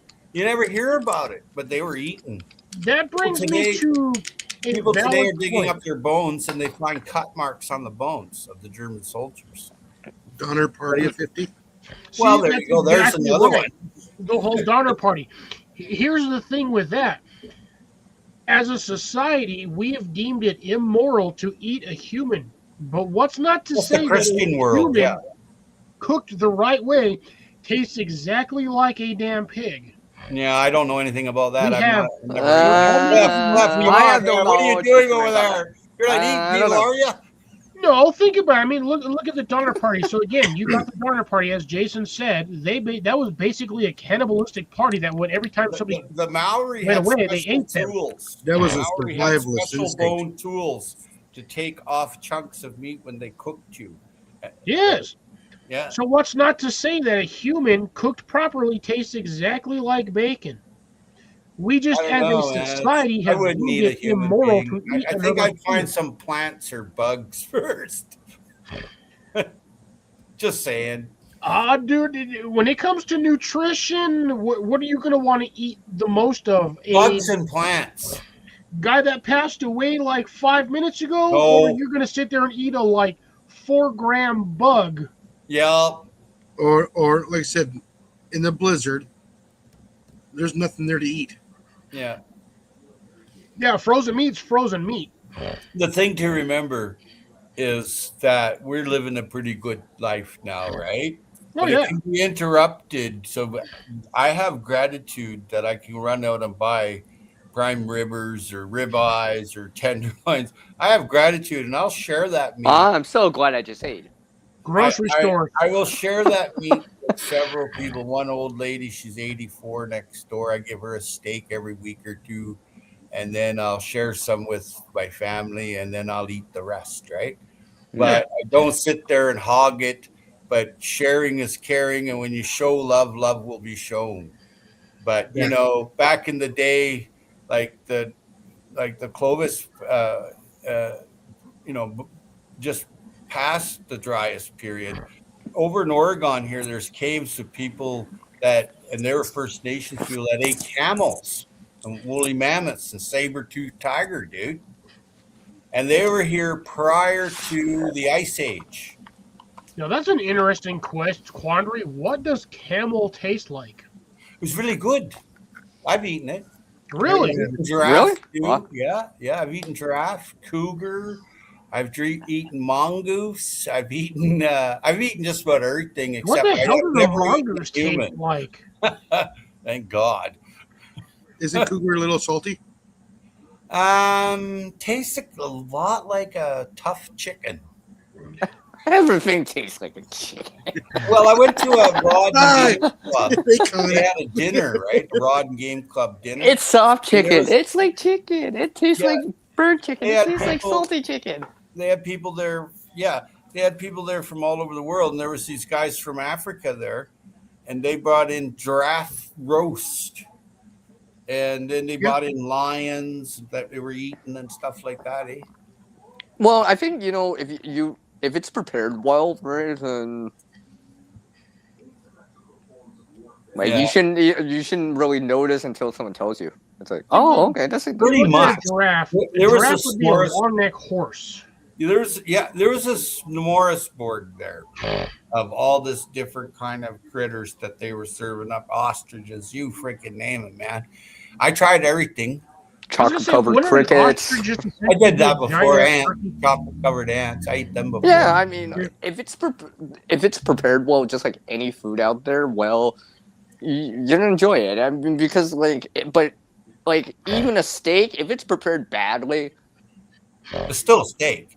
no, it'll still a steak. But I mean, it's not as it doesn't feel or taste as good or whatever, right? Let's just say undercooked, overcooked, whatever, burnt or whatever. It's not the same. No, that's right. Yeah, Yeah. I like mine rare to medium rare because I like to get my vitamin C from I like the it nice and red soft. meat, right? 'Cause that's where the vitamin C is still there, right? Mm. And today I went to get on my way home. I went with a real good friend. We're stopping off at the Scottish butcher, and he has blood puddings there, and they're pretty good. Right? And they're made from the gut, right? And they put the blood in the gut with milk. And then Blood they- sausage? Yeah, well, blood pudding, blood sausage, pretty much. Yeah, essentially it'd be blood sausage. Yeah, well, I like eating European, that. blood sausage. I have this special bacon that has no nitrates in it, and so one of my family members wraps the entire blood sausage with the bacon, and then bakes it in the oven, and then we cut it to slivers. Oh, fuck that. It's delicious. Yeah, I was gonna say it's been a while since I've had blood sausage. It's probably about 25 years. Oh, Because it's last been a time long I had time. Really blood, I was healthy for actually you, in eh? Europe. It's right full of collagen and iron and Oh protein. shit, yeah, eh? it's Superfood cooked to the right. max. It tastes fantastic. Yeah, I don't eat pork one though. I'll eat the sheep one or the beef one. I don't eat pork too much I like unless I it's like the sheep. wild boar. I'll eat wild boar, but the rest of that's garbage. You I know? kind of it sounds odd, but like I'm not a big fan of Scottish culinary arts, but I do want to at least try once haggis. I've had haggis lots. Just oats and gripe and tripe and Yeah, whatever. but it's meats, vegetables, grains, and whatnot, basically boiled in a sheep's stomach. It's a good survival food. Well, just think of the peptides that's in that, dude, for healing your gut, eh? Oh yeah. You know, you can't get any better. And that's what you're supposed to eat as a human being, eh? Are the organs of animals, right? And we don't eat it no more. So people have like leaky gut, they have gut problems, they have ulcers, they have That's colitis. true. Because originally, as far as like natives or like our ancestors used to go, they would gut animals and they would use the intestinal tract for things like sausages and shit like that. Everything. Yeah, I've Studies seen it a lot. for whatever they're fermenting, things here and there, soups, whatnot. But yeah, we stopped using intestinal linings for sausage casings. Yeah, I'd probably say 100, 200 years ago. And it's maybe all not that everything long, was all but artificial, yeah, like sinew style, like plasticky, or like yeah, again, yeah. just the wrong kind of casings. Well, the Arabs, they would put milk inside of a gut, put it onto their camel, and travel through the desert. When they got on the other side, they had cheese. Right? That's how cheese came about. Arab have rich history, really rich history of foods. And if you ever go to the Middle East, go to their food markets, man. You would just be blown away with the spices and herbs and the culinary. They're See, all about that's the one culinary. aspect I actually would enjoy would be the spice aspect of it. It's huge. Well, the Spice Road. I mean, that's where it came from, Marco Polo. Yeah. Right? So, but now you just go to the store and you get whatever they offer you. But that's still all there in India, in Iran, or in Iraq, or wherever you want to go. There's still those huge spice markets, hey? You know, So yeah, that's you the see thing on though with the spice TV. market though too is a lot of that stuff you can actually get seeds for and actually grow your own spices here. Yeah, Now, whether or not you get the same like quality of spice, say it does change. here in the States versus the Middle East is going to be a whole different banana. Yeah, yeah. Well, here's to good cooking and good loving. Right? Cheers. Hungry. I mean, cheers. Yeah, cheers to. I need to get going. Take care, I Jason. was gonna say, Sierra, you been eating? Because I know you were eating that soup earlier. How was that? I asked you earlier. How's that soup? You didn't say nothing. I was eating it while you guys were talking. That's I why. Well, know. what I could kind of hear soup your did you spoon. make? Tomato soup. Good night, everyone. That was back from. All right, night, Jason. No, that I'll came- catch that- you later. Night, Molly. No, that's from the 2025 harvest. It was the last one I had. Nice. Well, no, because it was cold out Fantastic. today, and I'm like, this seems like a good day for it, right? Something nice more. Like I I've been didn't. emptying. It wasn't anything special, right? I just used what I had on hand, right? to add to Perfect. it, That's but, what it's all about. Little basil, little tomatoes. Yeah. Like I just added in something. Pepper, It was salt. good, right? But Full. I've been- It's it filled me up, and I don't feel lethargic from eating. That's what I like. I've been emptying my my prep, right? Because they're going to come of age. Mhm. And I've been putting them out in the food pantry, and nobody touches anything that says camel on it. I can't even Really? give it away. People know it's fake food. Oh, okay. Anything with modified cornstarch on it, it's a different size chain of sugar, really. And, It really and is. spikes your glucose and it plugs up your mitochondria, the powerhouse of the cell. It's garbage. right? And that's what's all in there. Anything with modified anything, you got to go. What do you mean modified? Is that like a 455 Hemi? Yeah, it's no Mm. different than anything that's got. Oh no, my brain just died on that one. Like GMOs and stuff. I mean, GMO. That's literally what GMO is. It's modified, freaking Genetically whatever the hell that was modified there organism. originally. Yeah. I love it to go outside and I just cut my own greens or I pick fruit or something. But I must say, I bid you all adieu. Pleasure Take to care, see Howie. you all. Take care, CR. Was See always ya. Have a good one, CJ. Howie. Yeah, I have. Good night, to. Pleasure Cliff. having you up here. Be well, be safe, my friend. Yeah, and like I said, eat good food, drink clean water, and have good love. I'm trying. And Yeah. get some Best I sun too. can. Take care, brother. Have a good one. Here, Howie. Happy harvests. And now we're down to 3. We're gonna probably go to about another- Three. Sorry, down to 2. Well, I mean, I guess I have multiple personalities. 3. I'm like, here. what? I thought you were talking like about Grace, like in the chat or something. That's what I Well, thought you that meant. too. There's probably only 3 of us. I think it's probably just you, me, and Grace. Yeah, probably. Deb Yeah, said it's she just- might be back, but yeah, that Yeah. was It's not like, hey, look, it's Blake. Look, it's Rob. Look, it's Colin. Look, it's. yeah. Everyone's pretty much gone. No, they're toast for the night. They're done for the day. I know you're probably like, whoa, Sierra's I'll here probably too. go till the timer says about 3 hours, so about another 6 minutes, give or take. Oh, by the way, I would like to speak to you after if you have time. Probably not, to be dead Oh, okay. honest. Once I end Okay, this no, live, no. That's cool. That's cool. I'm gonna I just asked him. Right? I won't finish know this. until I ask. Right? Cool. Oh yeah, because I did do a little bit of yard work outside, so I am a little bit dirty. So I do just want to kind of head off. There's Oh always yeah, I next get time I'm it. always Just around, relax. so- That's cool. That's cool. Was it? Did it have anything to do with sunflowers? No, I just haven't had a chance to talk to you for a little bit.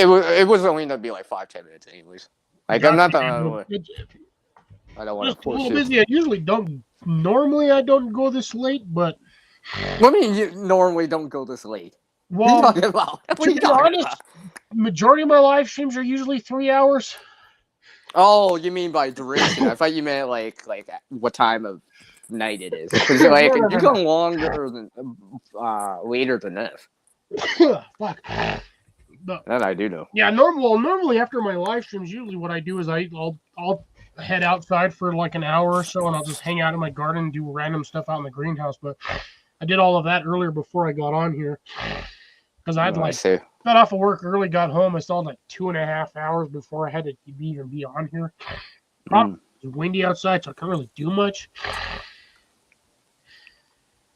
Yeah. So, speaking of which, are you growing any sunflowers this year? Or I'm planning to. season? I'm planning to. Like I said, I technically did add sunflower to this soup. Technically. Sunflower kinda- seeds or like sunflower petals?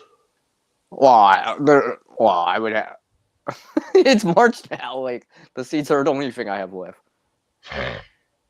Right. I mean, if I grew Slightly microgreens for sunflower it, I could flavor. have done that too, or whatever. But I mean, it's just so to fill it up, right? Nothing special. Like I said, I just used what I had on hand. That's why it took me a while to prepare it because I was actually, not just heating it up, but I was actually gathering the stuff and, well, the seeds itself, right? I actually had to manually do it, right? Manually break them apart with pliers. I mean, it is what it is, but I mean, So you actually added actual sunflowers, you add sunflower kernels, not the whole seed. yeah, right? Because it's just for fun. Just for fun. Yeah, I would say it's an interesting flavor to say the least. I mean, I personally can't say I've tried tomato soup with sunflowers in it or sunflower seeds, but I mean, it is what it is. I mean, like, I was never a picky eater, Cliff. So, like, I mean, like, yeah, if I don't like it, I don't like it. But I mean, like, little tiny it's like a variation on the flavor for me, right? If, like, for example, if instead of having food fatigue, I would I try to change it up, right, as much as possible. Not just spices, but like, what am I adding to, right? Nothing wrong with like trying something different with soups or whatnot. Well, I mean, I can imagine this is how society learned recipes, and someone experimented, someone tried something out, and the next thing you know, people are trying to do it again, reproduce Exactly. it. I mean, I've they still always in the- wondered the amount of people that died eating mushrooms before they figured out what mushrooms are edible well, yeah, that too. throughout But history. I mean, like throughout histories, there's been foods that are like, you tell people about it, they'd be like, really? Like, there's that whole what onion bulb with peanut butter. It was supposed to be a Great Depression type of thing, right? I was just like, have I tried it? have No, but I mean, never like, it heard was a about thing. that one, but now I'm kind of I curious. think it was, yeah, I'm pretty sure it was onion and like a bulb and with peanut butter, right? Because those were the things that were plentiful at that time, right? You know, like, let's say meat was more scarce or rare to have, right? You know what I mean? Yeah, I would say meat would have been far and few between, where vegetables or organic material would have been like relevantly more available than anything else. Yeah, more common for the Yeah. average person to get their hands on her. Because I've been actually learning, well, I shouldn't say learning, but watching videos on it and trying to understand it. And maybe one of these days I'll try to just do it. I got another one for you. Aside from mushrooms, how many people throughout history have eaten poison ivy thinking, oh, that plant looks edible, and then died 5 minutes later? Because again, as a society, we think, okay, we know a lot of people have a massive allergy to mushrooms because of poison. You know, it's just Yeah. fungus that it's extremely toxic if either eaten in the wrong dosage or if you eat the wrong spore. Yeah. The same could be said for like poison oak and poison ivy. It's a leaf. So here's the thing, throughout history, how many people have died eating poison oak or poison ivy and literally died 5 minutes later because their larynx swelled shut and they literally couldn't breathe and nobody had an antidote? That's because- probably a stat we'll never know. That no one will ever officially really know. There could be an estimation, but I mean, like, Yeah, we You can know, always some- guesstimate, but we could guess 10,000, but there could be factors like, oh, hey, this was never documented and this was never reported. That could be a number, instead of 10,000, it could be 100,000, right? 10 times more than we even think, right? Just because taking factors like, you know, this wasn't documented, this wasn't reported, this was like in the middle of nowhere, this was a lonely individual, this was a lone wolf, this was someone in the mountains with no one around.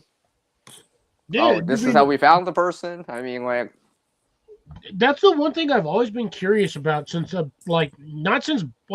of since it started, since like bushcrafting and like camping, since I started doing a lot of this stuff back in 2020, 2019. But getting more into the gardening aspect, it just makes me wonder how, like, throughout the ages, how many people have perished eating things before it took, 5 or 6, maybe a dozen deaths before somebody documented to be like, hey, don't eat this because it'll kill you in 5 minutes. But like you said, there's not a lot of documentation on that. Now, here's the thing, though.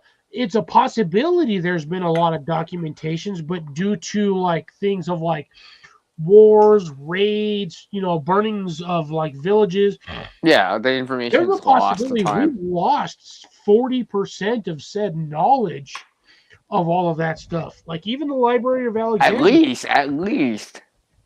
Like nowadays, like, people have to realize that some of this technology we're seeing is a modern version of old technology, just with modern materials. For example, right? And we're rediscovering some of this stuff, right? Oh yeah. You know, like that's why I've been looking at some of these documentaries here on YouTube. I mean, among some other things, I'm just trying to understand something. You know, because unfortunately, I don't have a grandparent that could tell me this, right?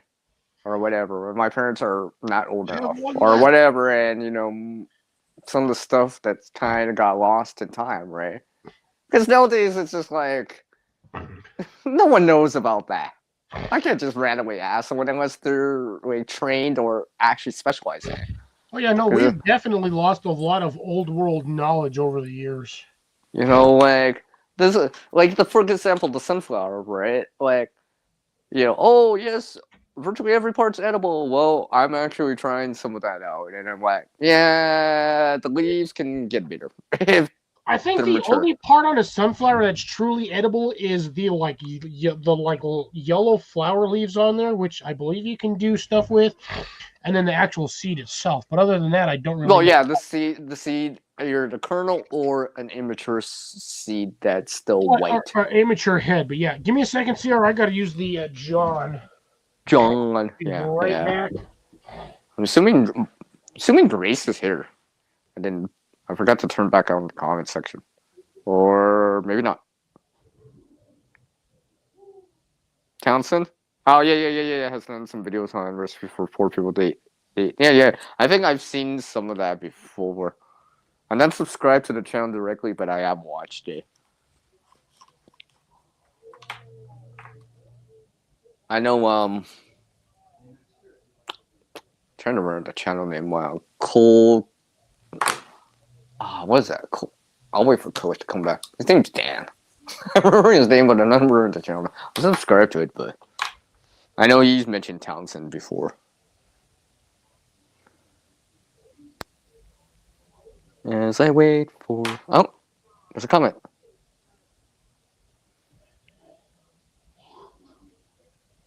Being able doesn't necessarily mean it will taste good.